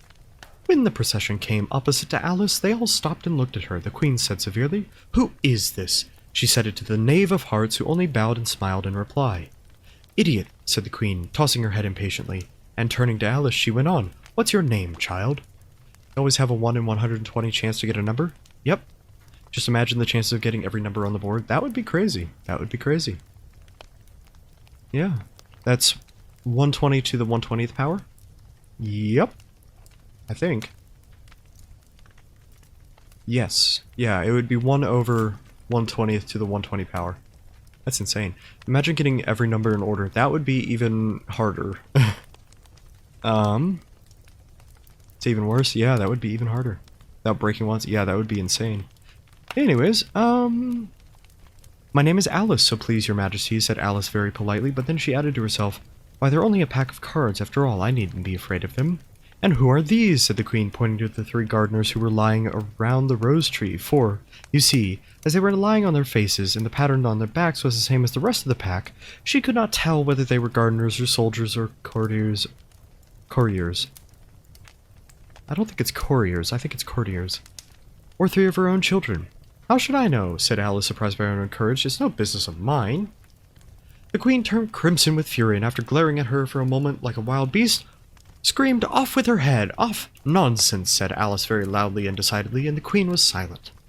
The king laid his hand upon her arm and timidly said, "Consider, my dear, she is only a child."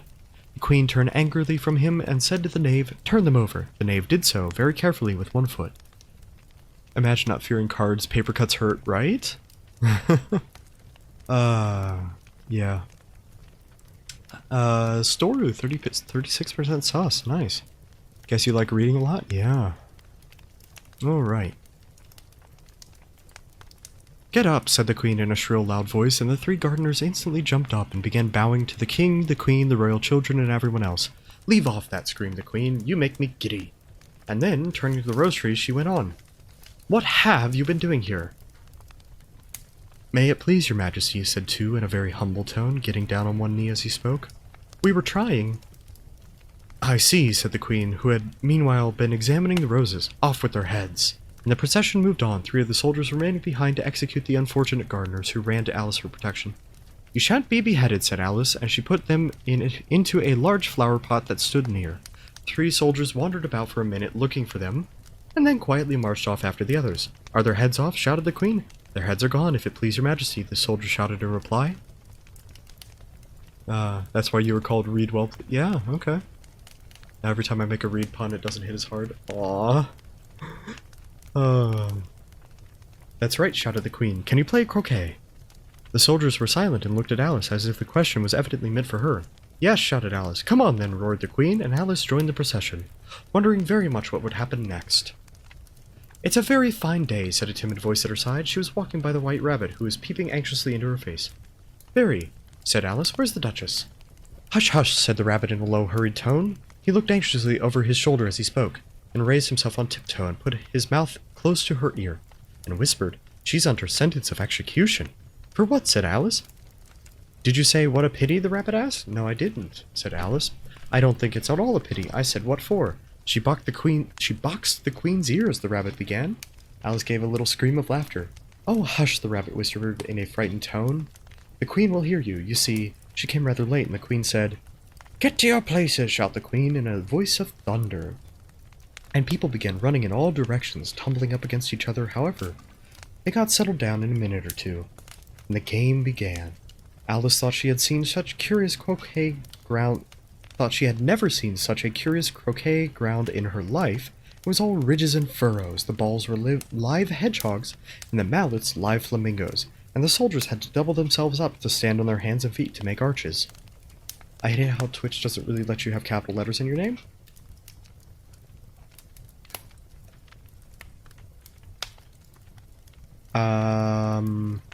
I have a capital letter in my name. I read a lot, but I don't usually finish the books I read, which is weird. I don't know why I can't finish the book. Probably because you're having so much fun that you don't want it to be over. Like I always stop at the final chapter. Yeah. But no, Aqua, I do have a capital letter in my name. So I don't know. Commitment, or just want to keep the story going in your mind? Fair enough. Not sure. Anyways, the chief difficulty Alice found at first was in managing her own flamingo. She succeeded in getting its body tucked away comfortably enough under her arm, with its legs hanging down, but generally, just as she got its neck nicely straightened out, and was going to give the hedgehog a blow with the head, it twisted itself around and looked up into her face, a sort of puzzled expression that she could not help bursting out laughing.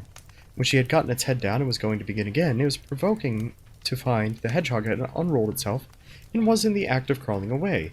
Besides all this, there was generally a ridge or furrow in the way where she wanted to send the hedgehog to, and, as the doubled-up soldiers were always getting up and walking off to other parts of the ground, Alice soon came to the conclusion that it was a very difficult game indeed. Worthy was the chosen one. Oh gosh.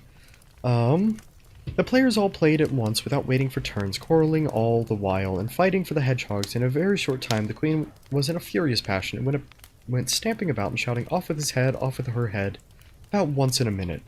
Alice began to feel very uneasy, to be sure. She had not yet had any dispute with the queen, but she knew that it might be happening any minute. And then, thought she, what would become of me? They're dreadfully fond of beheading people here. The great wonder is that there's anyone left alive. She was looking around for some way of escape, and wondering whether she could get away without being seen when she noticed a curious appearance in the air. It puzzled her very much at first, but after watching it a minute or two, she made it out to be a grin, and she said to herself, "It's the Cheshire Cat. Now I shall have someone to talk to." "How are you getting on?" said the cat, as soon as there was a mouth enough for it to speak. Alice waited till the eyes appeared, then nodded. There's no use speaking to it, she thought, till its ears have come, or at least one of them. In another minute the whole head has appeared, and then Alice put down her flamingo and began an account of the game, feeling very glad for someone to listen to her. The cat seemed to think that there was enough of it now in sight, and no more of it appeared. "I don't think they play at all fairly," Alice began in a rather complaining tone, "and they all quarrel so dreadfully one can't hear oneself speak. And they don't seem to have any rules in particular, at least, if there are, nobody attends to them. And you've got no idea how confusing it is, all the things being alive. For instance, there's the arch I've just got to go through next, walking around on the other end of the ground. And I should have croqueted the Queen's hedgehog just now, only it ran away when it saw mine coming." "How do you like the Queen?" the cat said in a low voice. "Not at all," said Alice. "She's so extremely—" Just then she noticed the Queen was close behind her, listening. And so on. "Likely to win, and that's hardly worth finishing the game." The Queen smiled and passed on. "Who are you talking to?" the King said the King, going up to Alice, looking at the cat's head with great curiosity. "It's a friend of mine, a Cheshire Cat," said Alice. "Allow me to introduce it." I don't rather like the look of it," said the King. "However, it may kiss my hand if it likes." "I'd rather not," the cat remarked. "Don't be impertinent," said the King. "And don't look at me like that." He got behind Alice as he spoke. "A cat may look at a king," said Alice. "I read that in some book, but I don't remember where." "Well, it must be removed," said the King very decidedly. My imagination is wild. I live more in speculation than realization." That's understandable. Oh yeah, talking about how you don't typically finish books. That's an understandable thing, yeah. Yeah. Anyways. Well,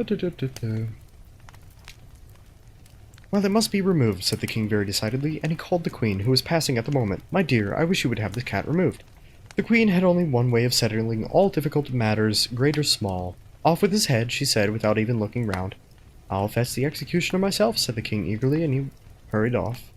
Alice thought she might as well go back and see how the game was going on. As soon as she heard the Queen's voice in the distance screaming with passion, she had already heard her sentence 3 of the players to be executed for having missed their turns, and she did not like the look of things at all, as the game was in such confusion that she never knew when it was her turn or not, so she went searching for her hedgehog. The hedgehog was engaged with a fight with another hedgehog, which seemed to Alice an excellent opportunity for croqueting one of them with the other. The only difficulty was that her flamingo had gone across the other side of the garden, where Alice could see it trying, in a helpless sort of way, to fly up into a tree. By the time she had caught the flamingo and brought it back, the fight was over and both hedgehogs were out of sight. But it doesn't matter much, thought Alice, as the arches are gone from this side of the ground. So she tucked it under her arms that it might not escape again, and went back to have a little more conversation with her friend. When she got back to the Cheshire Cat, she was surprised to find a large crowd collected round it. There was a dispute going on between the executioner, the King, and the Queen, who were all talking at once, while all the rest were silent and looking very uncomfortable. That's one of the things I use for escapism, although it hurts me by the end. What, the, active imagination? That's fair. Maybe so you can speak for so long at such a consistent rate without your voice consistency changing much? No, I can do that forever. It's just, I get tongue-tied very easily, if you haven't noticed. Escapism is good in moderation. It is. It's definitely good in moderation, but the key thing there is the moderation part of it. Anyways, yes, the moment Alice appeared, she was appealed to by all three to settle the question. They repeated their arguments to her, though, as they all spoke at once, she found it very hard to make out exactly what they said. The executioner's argument was that you shouldn't cut off a head unless there was a body to cut it off from, that he had never had to do such a thing before. Sorry, lurk for a little while, order almost here. Alright, Cake! I'm assuming you got some food? Go eat some good food, Cake. It's okay. It's okay, don't worry about it. And that he wasn't going to begin at his time of life. The King's argument was that anything that could have a head could be beheaded, and that you weren't to talk nonsense. The Queen's argument that if something wasn't done in about less than no time, she'd have everyone executed all around. It was this last remark that had made the whole party look so grave and anxious. Alcohol low. Oh, I see. Well, good luck, Cake. Good luck. I sound like a desert was in my throat by hour 1. Fair enough, fair enough. There we go. And Alice could think of nothing else but to say, "It belongs to the Duchess. You'd better ask her about it." "She's in prison," the Queen said to the executioner. "Fetch her here." And the executioner went off like an arrow. The cat's head began fading away the moment he was gone, and by the time he had come back with the Duchess, it had entirely disappeared. So the king and the executioner ran wildly up and down looking for it, while the rest of the party went back to the game. End of chapter 8. I'm gonna hydrate real quick.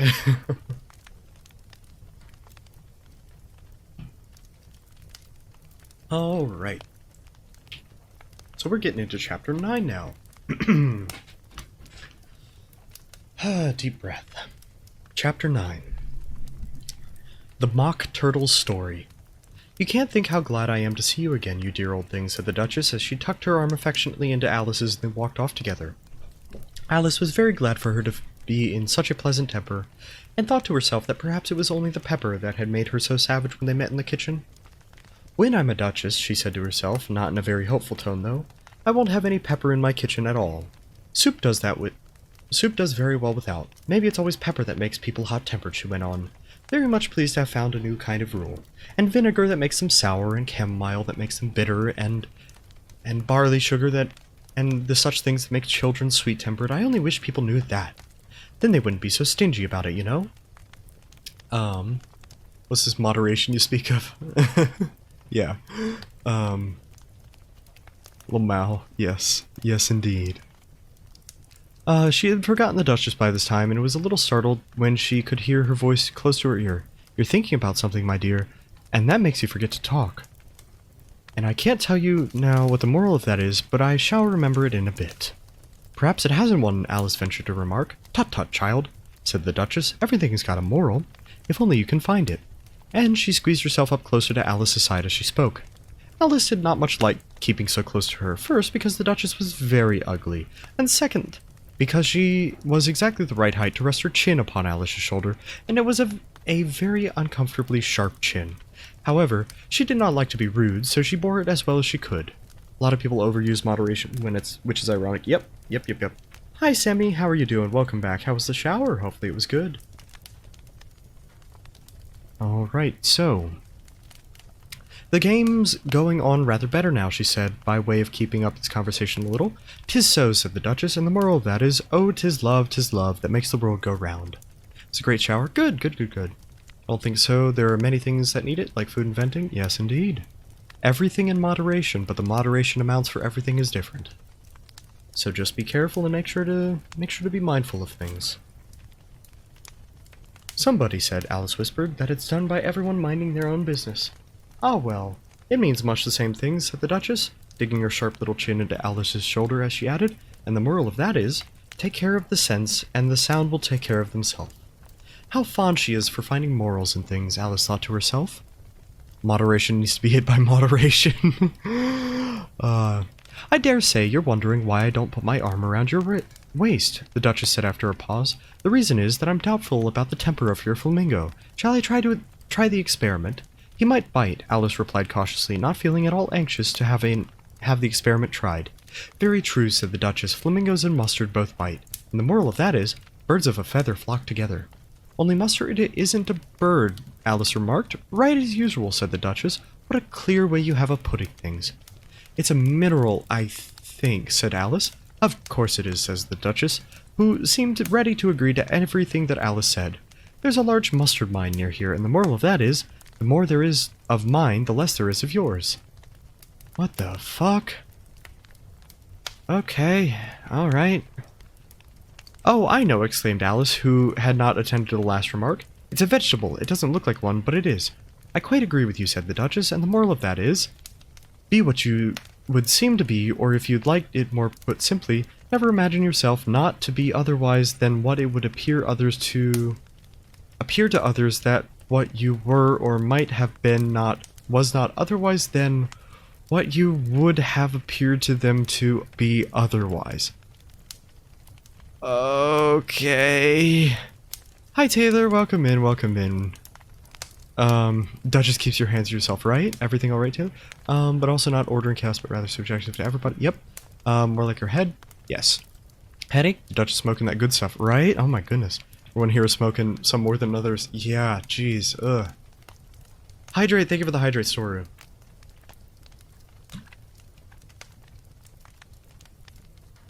Ah.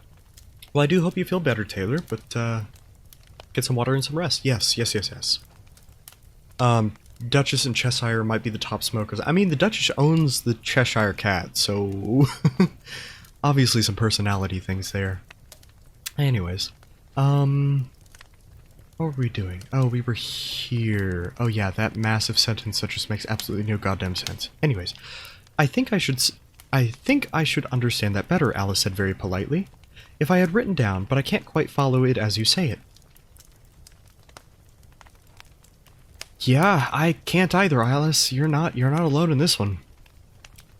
That's nothing to what I could say if I choose, the Duchess replied in a pleased tone. Pray don't trouble yourself to say it any longer than that, said Alice. Oh, don't talk about trouble, said the Duchess. I must make a present of everything I've said as yet. A cheap sort of present, thought Alice. I'm glad they don't give birthday presents like that. But she did not venture to say it out loud. Thinking again, the Duchess asked, with another dig of her sharp little chin. I've a right to think, Alice said sharply, for she was beginning to feel a little worried. Just about as much right, said the Duchess, as pigs have to fly, and the... But here, to Alice's great surprise, the Duchess's voice died away, even in the middle of her favorite word, moral, and the arm that was folded into hers began to tremble. Alice looked up, and there stood the Queen in front of them, with her arms folded, frowning like a thunderstorm. A fine day, your Majesty, the Duchess began in a low, weak voice. Now, I give you fair warning, shouted the Queen, stamping on the ground as she spoke. Either you and your head must be off, and that in about half no time, take your choice. Oh, okay. Fair enough then, fair enough. I do hope you feel better, Taylor, because it sounds like it would be fun spending time with your uncle. So sorry to hear that. Yep. No one can follow it exactly. Hope you get fed a bit. Welcome back, Cake, welcome back. Hopefully things work out. Yep. The day I can follow that sentence is the day I check into an insane asylum, right? I feel like she's doing this on purpose, probably. Hi, Cake, hellos. Yes, hellos indeed. Alright, The Duchess took her choice and was gone in a moment.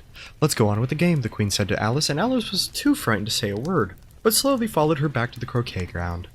The other guests had taken advantage of the Queen's absence and were resting in the shade. However, the moment they saw her, they hurried back to the game, the Queen merely remarking that the moment's delay would cost them their lives. All the time they were playing, the Queen had never left off quarreling with the other players and shouting off with his head or off with her head. To those whom she sentenced were taken into custody by the soldiers who, of course, had to leave off being archers to do this, and so by the end of the half an hour or so there were no archers left, and all the players except the King, the Queen, and Alice were in custody and under sentence of execution. Then the Queen left off, quite out of breath, and said to Alice, "Have you seen the mock turtle yet?" "No," said Alice, "I don't even know what a mock turtle is." "It's the thing mock turtle soup is made from," said the Queen. "I never saw one or heard of one," said Alice.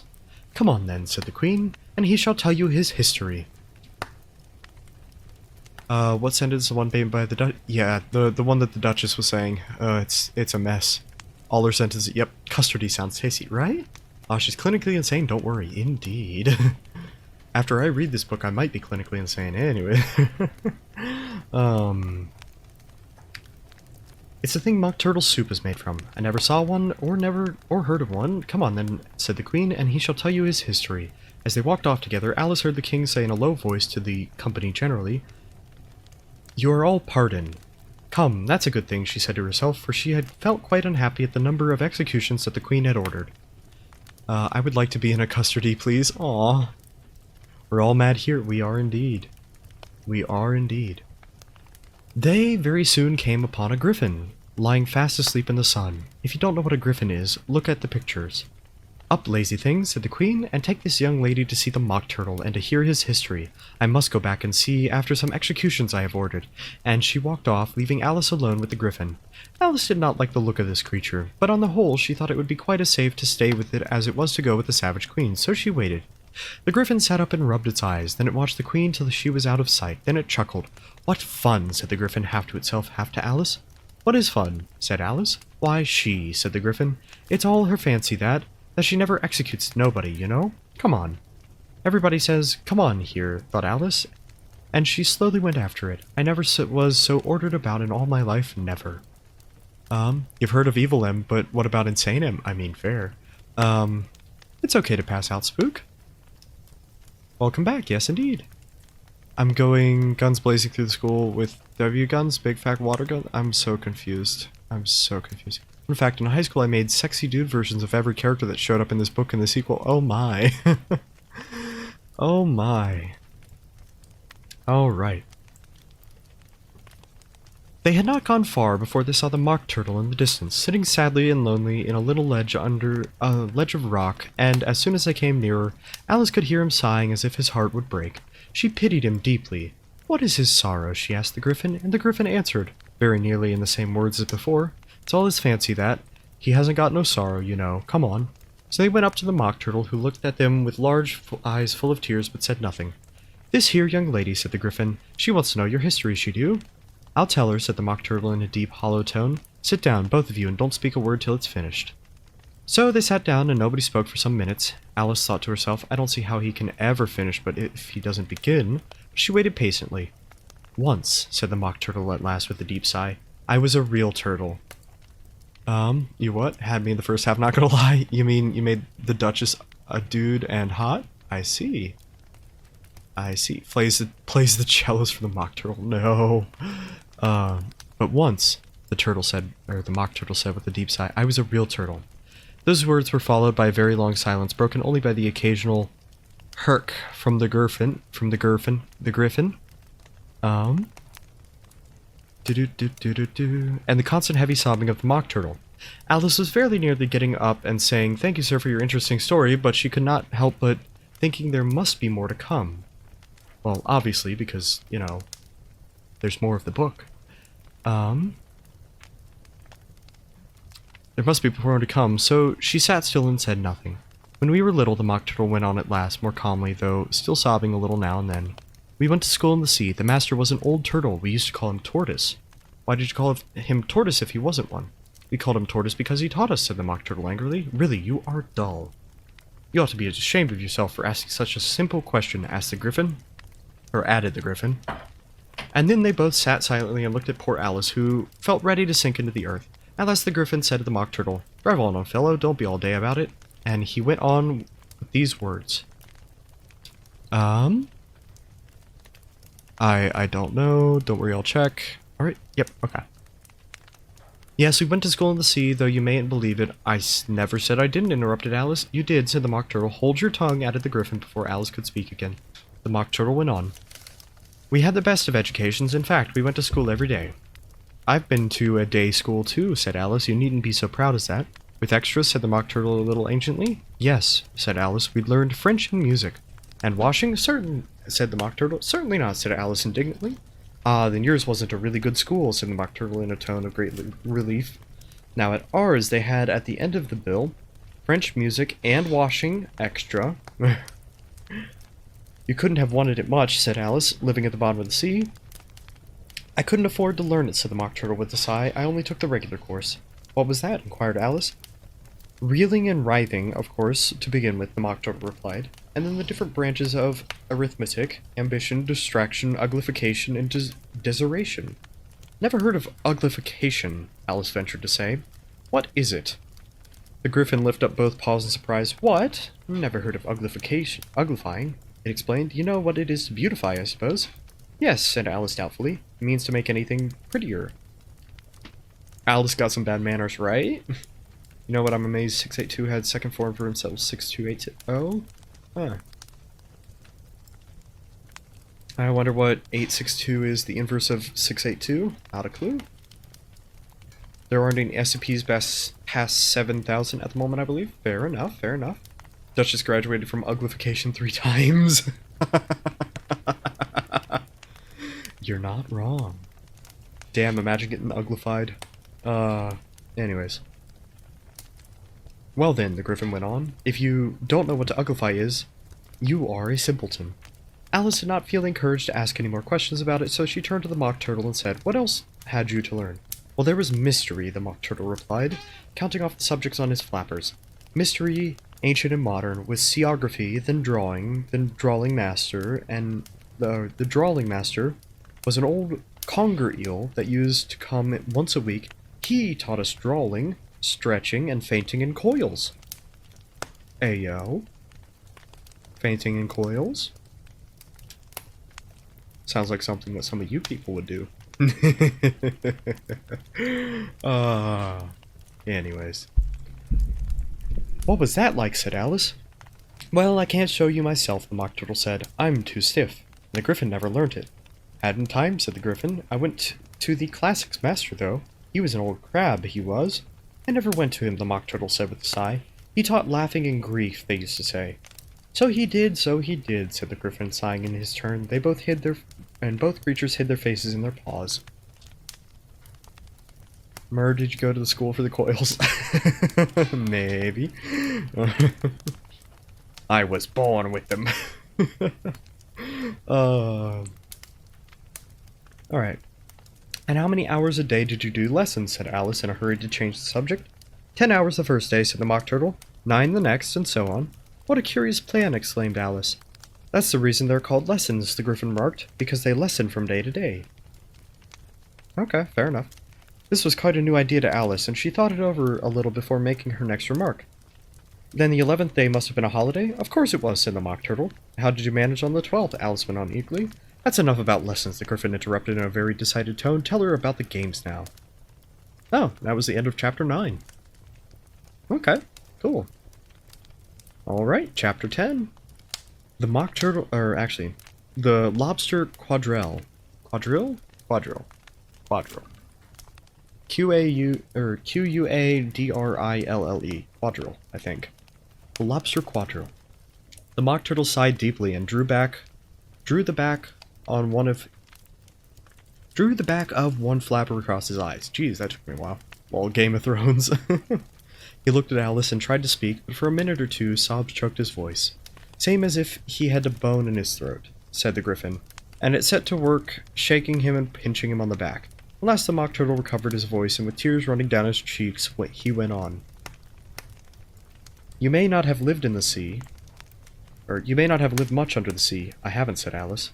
But perhaps you were never even introduced to a lobster. Alice began to say, I once tasted, but checked herself hastily, and said, no, never. So you have no idea what a delightful thing a lobster quadrille is. No, indeed, said Alice. What sort of dance is it? Why, said the Griffin, you first form 2 lines along the seafloor, you first form into a line along the seafloor. 2 lines, cried the Mock Turtle. Seals, turtles, salmon, and so on. Then when you've cleared all the jellyfish out of the way, that generally takes some time, interrupted the Griffin. You advance twice, each with a lobster as a partner, cried the Griffin. Of course, the Mock Turtle said. Advance twice, set 2 partners, change lobsters, and retire in the same order, continued the Griffin. Oop, hydrate, thank you for the hydrate. 826 is a pair of bookends that change the setting of the room it's placed into the setting of the book it's placed between. Oh, cool. Fires Alice's manners teacher, right? Hug, thank you for the hug, and I did do that hydrate. Sweet. Sweet. Alright. Okay. The lobsters, shouted the Griffin with a bound in the air. As far out into the sea as you can. Swim after them, screamed the Griffin. Turn a somersault in the sea, cried the Mock Turtle, capering wildly about it. Change lobsters again, yelled the Griffin at the top of its voice. Back to land again, and that's all the first figure, said the Mock Turtle, suddenly dropping his voice, and the 2 creatures who had been jumping around like mad things all this time sat down again very sadly and quietly, and looked at Alice. It must be a very pretty dance, said Alice timidly. Would you like to see a little of it, said the Mock Turtle. Very much indeed, said Alice. Come, let's try the first figure, said the Mock Turtle to the Griffin. We can do without lobsters, you know. Which shall sing?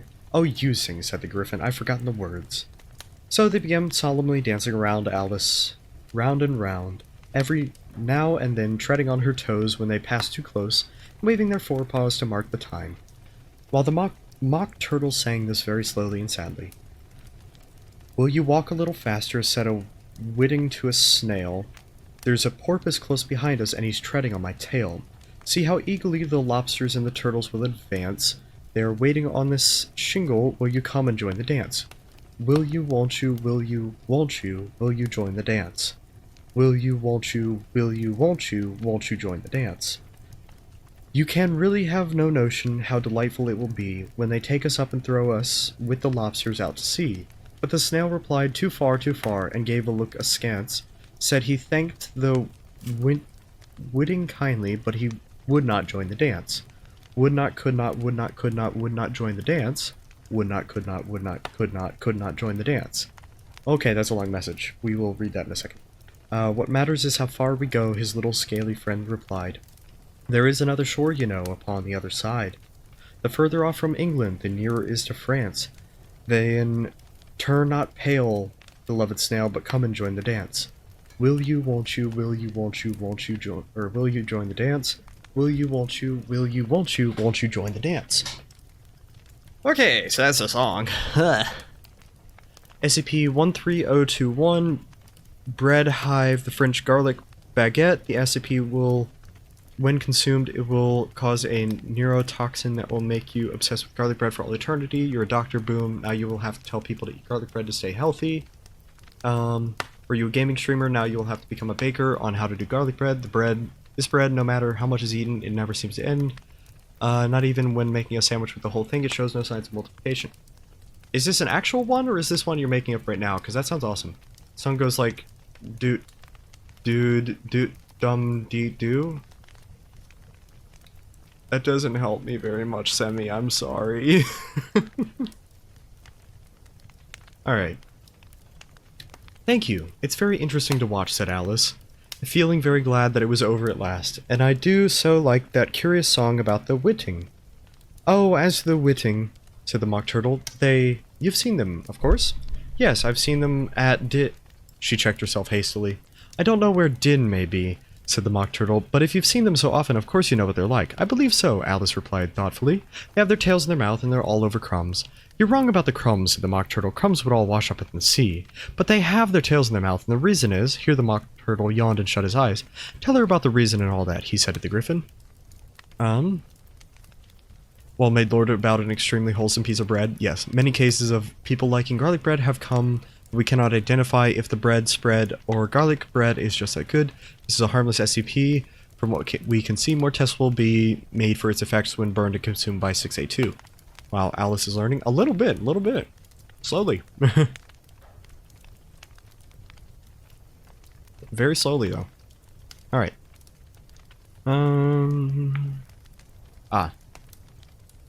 The reason is, said the Griffin, that they would go with the lobsters to the dance, so they got thrown out into the sea, so they had to fall a long ways. So they got their tails fast in their mouths, so they couldn't get them out again, that's all. Thank you, said Alice. It's very interesting. I never knew so much about Whitting before.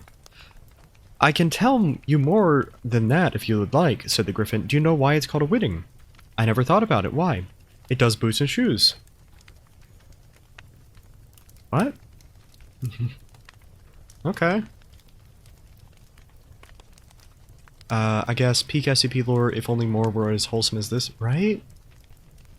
Best garlic bread. Okay.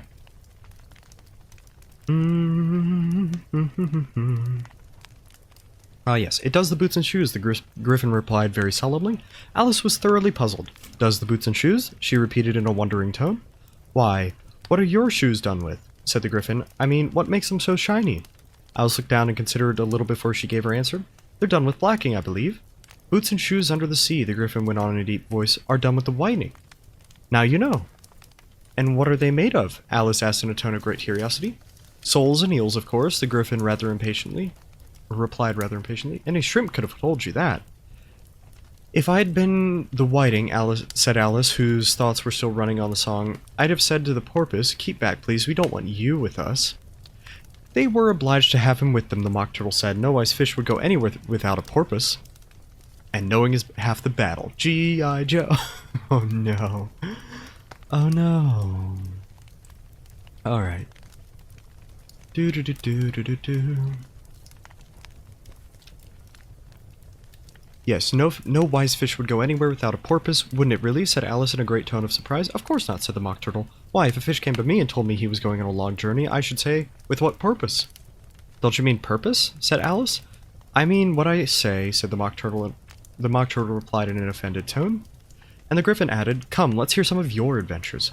"I could tell you my adventures beginning from this morning," said Alice a little timidly, "but it's no use going back to yesterday because I was a different person then."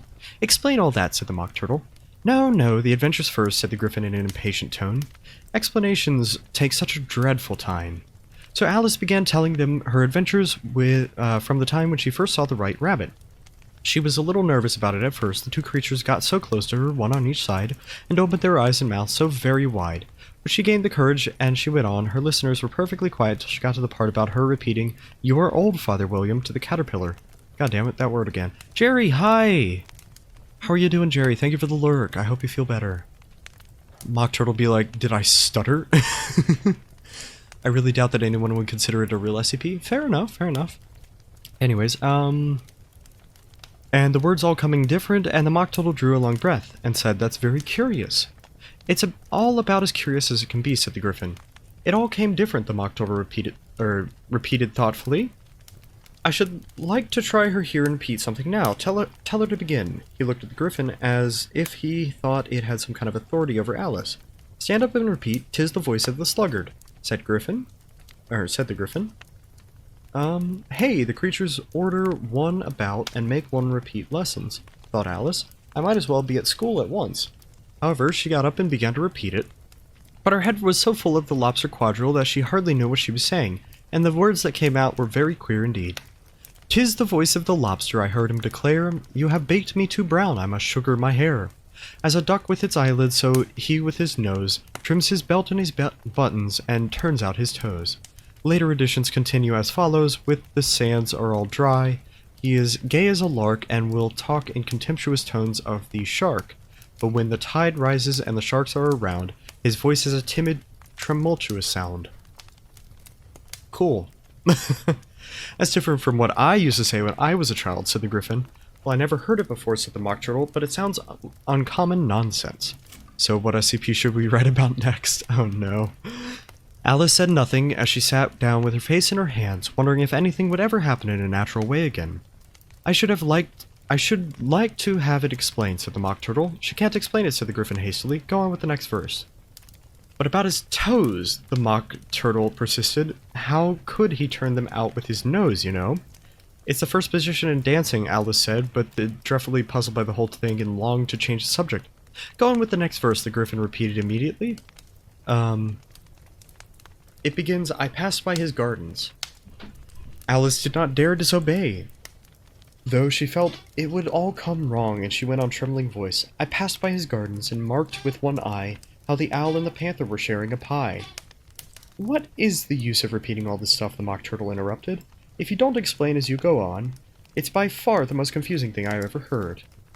An SCP that is also comfy shoes. Yes. Let me rephrase that. What objects or random ideas do you want to write about next?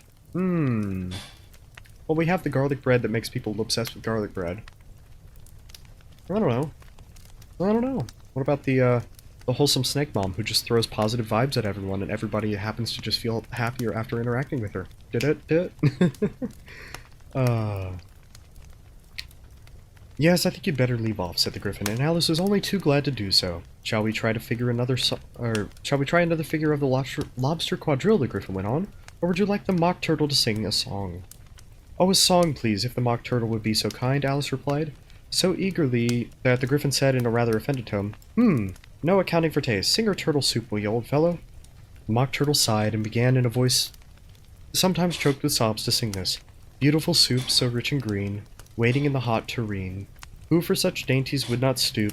Soup in the evening, beautiful soup. Soup in the evening, beautiful soup. Beautiful soup.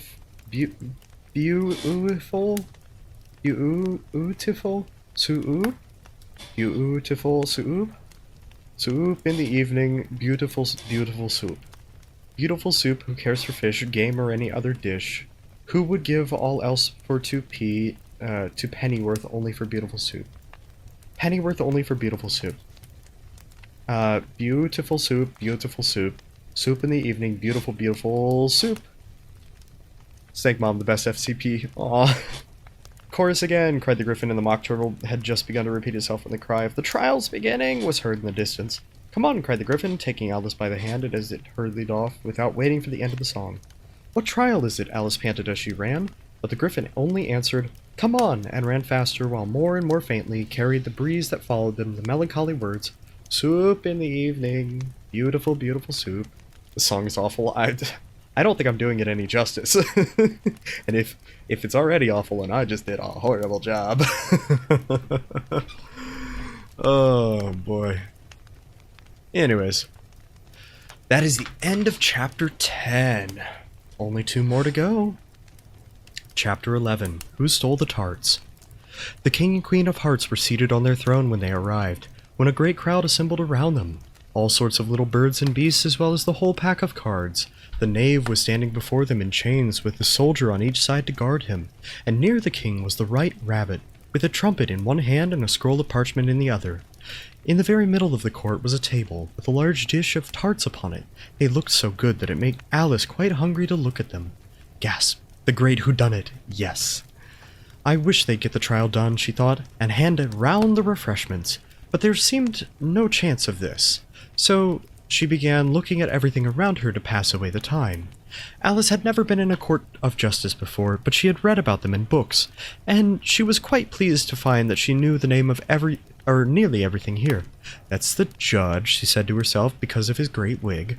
The judge, by the way, was the king, and as he wore his crown over the wig, look at the front piece if you... Oh, okay, that would be a note for the book's art, but I don't have the book's art on me.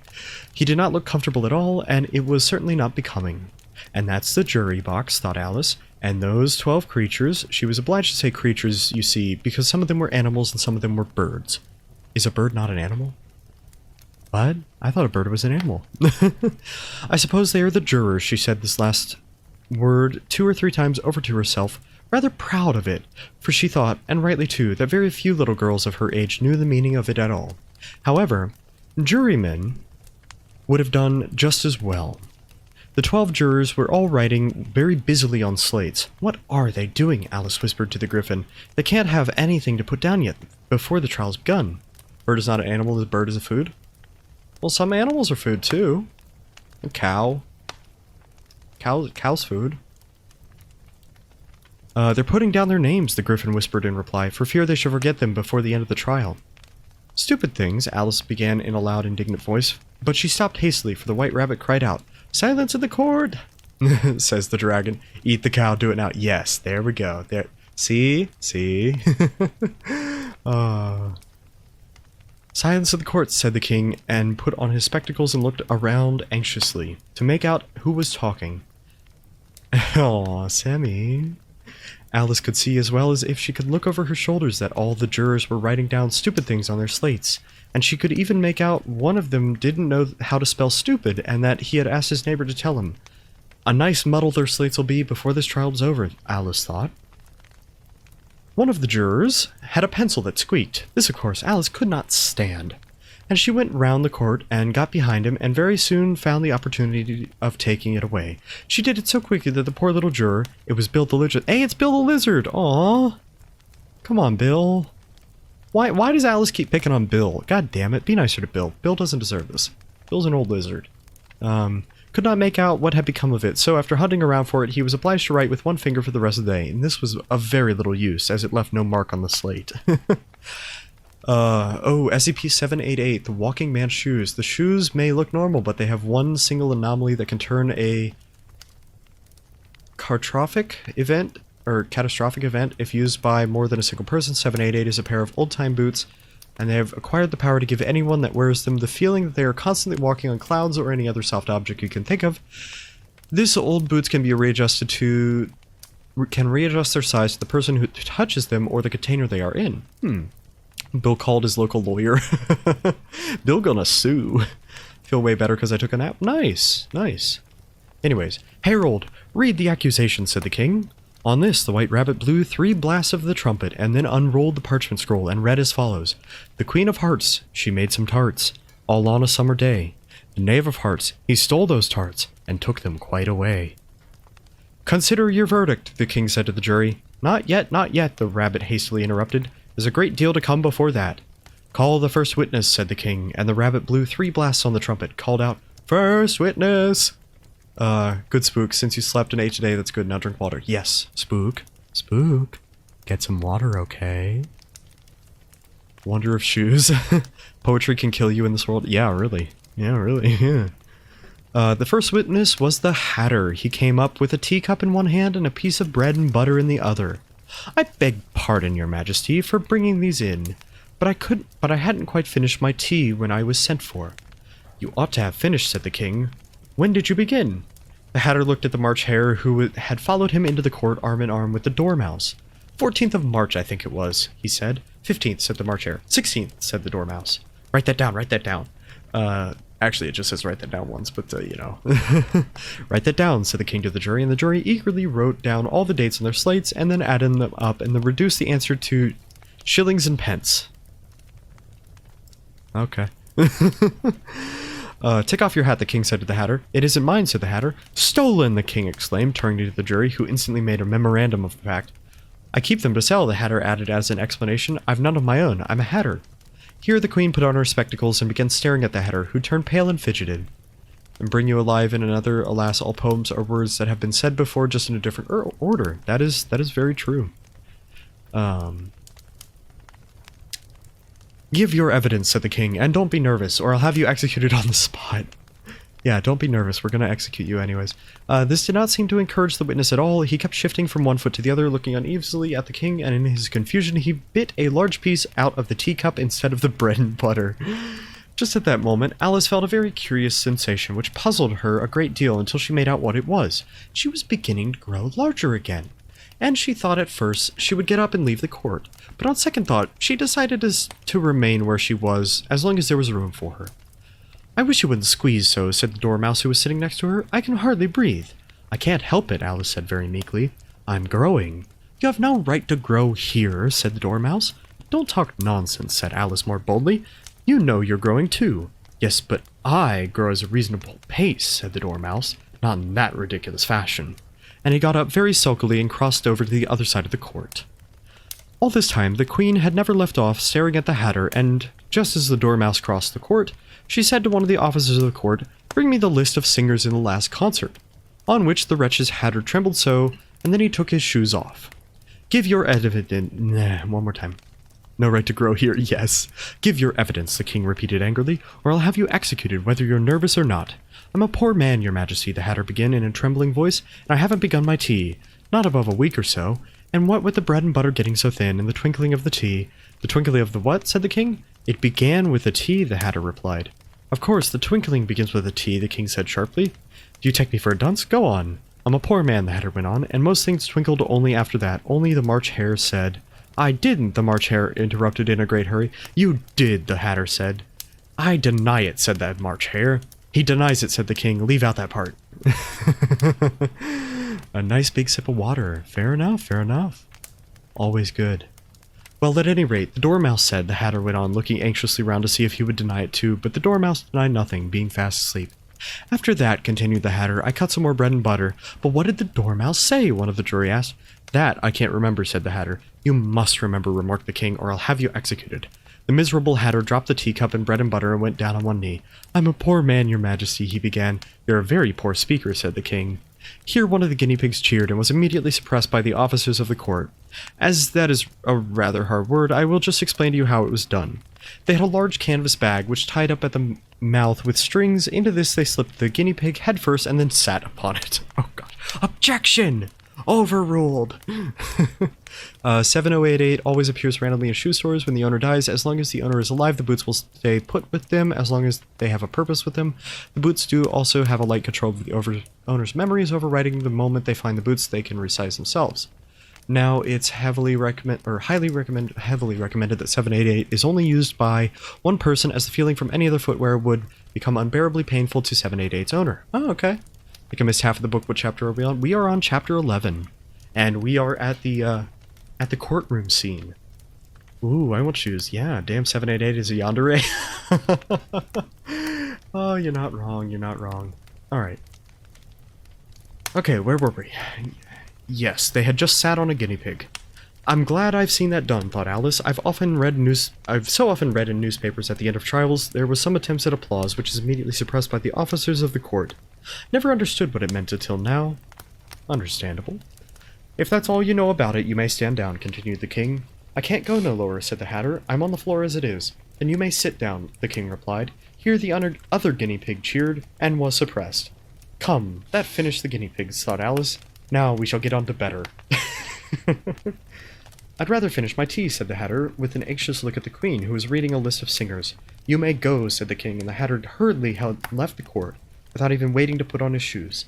And just take his head off outside, the queen added to one of the officers, but the Hatter was out of sight before the officer could get to the door. Call the next witness, said the king. The next witness was the Duchess's cook. She carried the pepper box in her hand, and Alice guessed who it was even before she got into the court by the way people near the door began sneezing all at once. Give your evidence, said the king. Shan't, said the cook. The king looked anxiously at the White Rabbit, who said in a low voice, Your Majesty must cross-examine this witness. Well, if I must, I must, the king said, with a melancholic air. After folding his arms and frowning at the cook till his eyes were nearly out of sight, he said in a deep voice, What are the tarts made of? Pepper mostly, said the cook. Treacle, said a sleepy voice beside her. Collar that dormouse, the queen shrieked. Behead that dormouse, turn that dormouse out of court. Suppress him, pinch him, off with his whiskers. Ah yes, Pepper lady, indeed. Never mind, said the king with an air of great relief. Call the next witness. And he added in an undertone to the queen. Really, my dear, you must cross-examine the next witness. It makes my forehead ache. Alice watched the White Rabbit as he fumbled over the list, feeling very curious as to what the next witness would be like. But they haven't got much evidence yet, she said to herself. Imagine her surprise when the White Rabbit read out, at the top of his shrill little voice, the name Alice. End of chapter 11. And I'm pretty sure this is the last chapter of the book. We're almost there. Fondled over the list? Yep. Hey, that's what it was written as. Alright, chapter 11. Alice's Evidence. Here, cried Alice, quite forgetting in the flurry of the moment how large she had grown in the last few minutes, and she jumped up in a hurry that she tipped over the jury box with the edge of her skirt, upsetting all the jurymen on the heads of the crowd below. And there they lay sprawled about, reminding her very much of a globe of goldfish she had accidentally upset the week before. Oh, I beg your pardon, she exclaimed in a tone of great dismay, and began picking them up again as quickly as she could, for the accident of the goldfish kept running in her head, and she had a vague sort of idea that they must be collected at once and put back into the jury box, or they would die. That's quite a mental image. Anyways, The trial cannot proceed, said the king in a very grave voice, until all jurymen are back in their proper places. All, he repeated with great emphasis, looking hard at Alice as he said so. Alice looked at the jury box and saw that in her haste she had put the lizard in head downwards. No, Bill! God damn it, Bill. And the poor little thing was waving its tail about in a melancholic way. Being quite unable to move, she soon got it out again and put it right. Not that it signifies much, she said to herself. I should think it would be quite as much use in the trial in one way or another. As soon as the jury had recovered from the shock of being upset, and the slates and pencils had been found and handed back to them, they set to work very diligently writing out a history of the accident, all except the lizard, who seemed too much overcome with anything but to sit with its mouth open, gazing at the roof of the court. Oh, thank you for the hydrate, Spook. Alice, wanted for attempted murder. Anyways. Alright, what do you know about this business? The king said to Alice. Nothing, said Alice. Nothing whatever, persisted the king. Nothing whatever, said Alice. Bill was never the same. Bill had to go to 30 years of therapy and is still going to be terrified anytime he sees a giant woman. That's very important, the king said, turning to the jury. They were just beginning to write this down in the slates. The White Rabbit interrupted. Unimportant, your majesty, means, of course, he said in a very respectful tone, but frowning and making faces at him as he spoke. Unimportant, of course I meant, the king hastily said, and went on to himself in an undertone. Important, unimportant, unimportant, important, as if you were trying which word sounded best. Some of the jury wrote down important, but some wrote down unimportant. Alice could see this as she was near enough to look at their slates. But it won't matter a bit, she thought to herself. Sorry, back? No need to be sorry, Cake. It's always nice when you're back. At this moment, the king, who had been for some time busily writing in his notebook, cackled? Why would he cackle? I don't know. It's the word that's there, but cackled out silence and read out from his book. Rule 42. 42.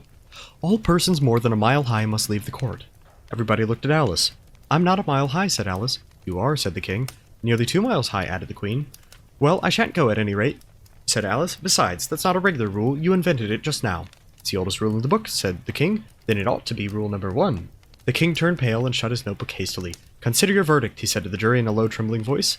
There's more evidence to come yet, please your majesty, said the white rabbit, jumping up in a great hurry. This paper has just been picked up.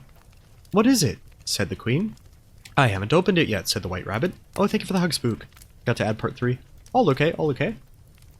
I haven't opened it, said the white rabbit, but it seems to be a letter written by the prisoner to somebody.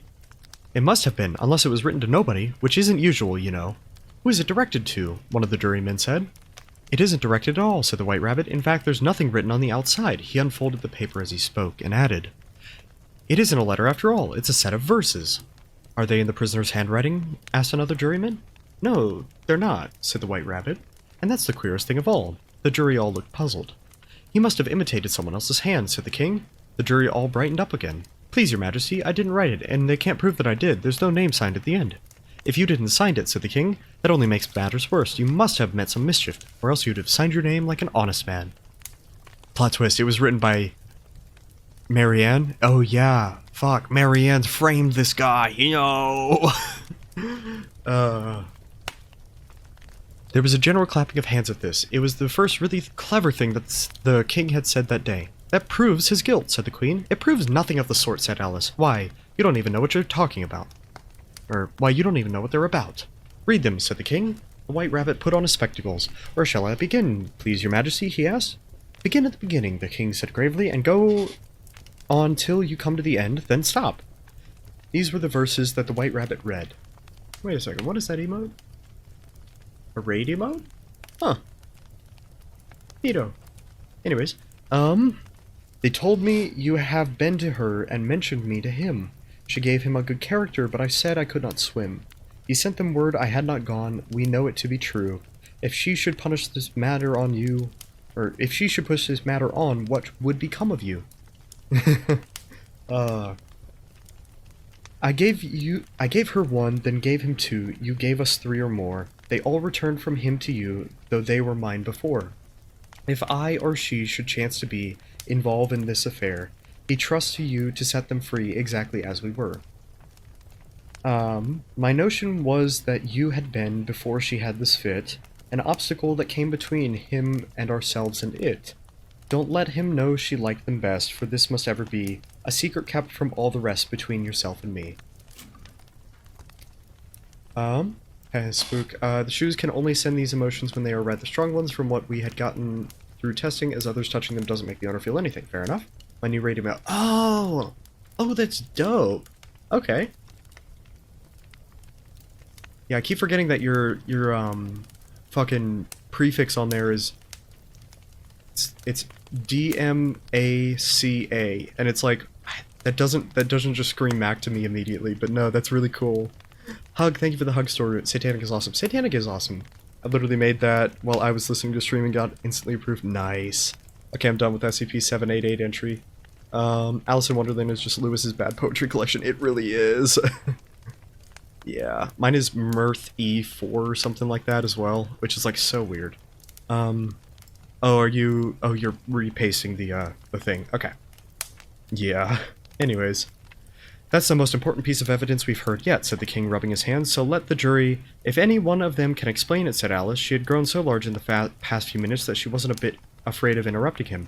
I'll give him a 6pence. I don't believe there's an atom of meaning in it. The jury all wrote on their slates. She doesn't believe there's an atom of meaning in it, but none of them attempted to explain the paper.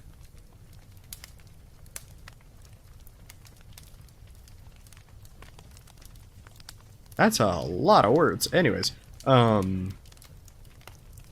if there's no meaning in it, said the king, that saves a world of trouble, you know, as we wouldn't need to try and find any. And yet, I don't know, he went on, spreading out some of the verses on his knee. Looking at them with one eye, I seem to see some meaning in them after all. Said I could not swim. You can't swim, can you? He added, turning to the knave.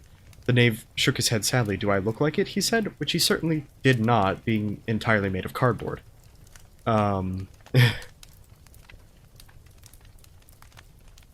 Yeah, didn't you post one twice? I think you posted one twice. Let me just go ahead and delete that one so it's easier for someone to read back through that. Anyways. No, he was made out of cardboard so he can't swim. Alright, so far. So the king, he went on muttering over the verses to himself.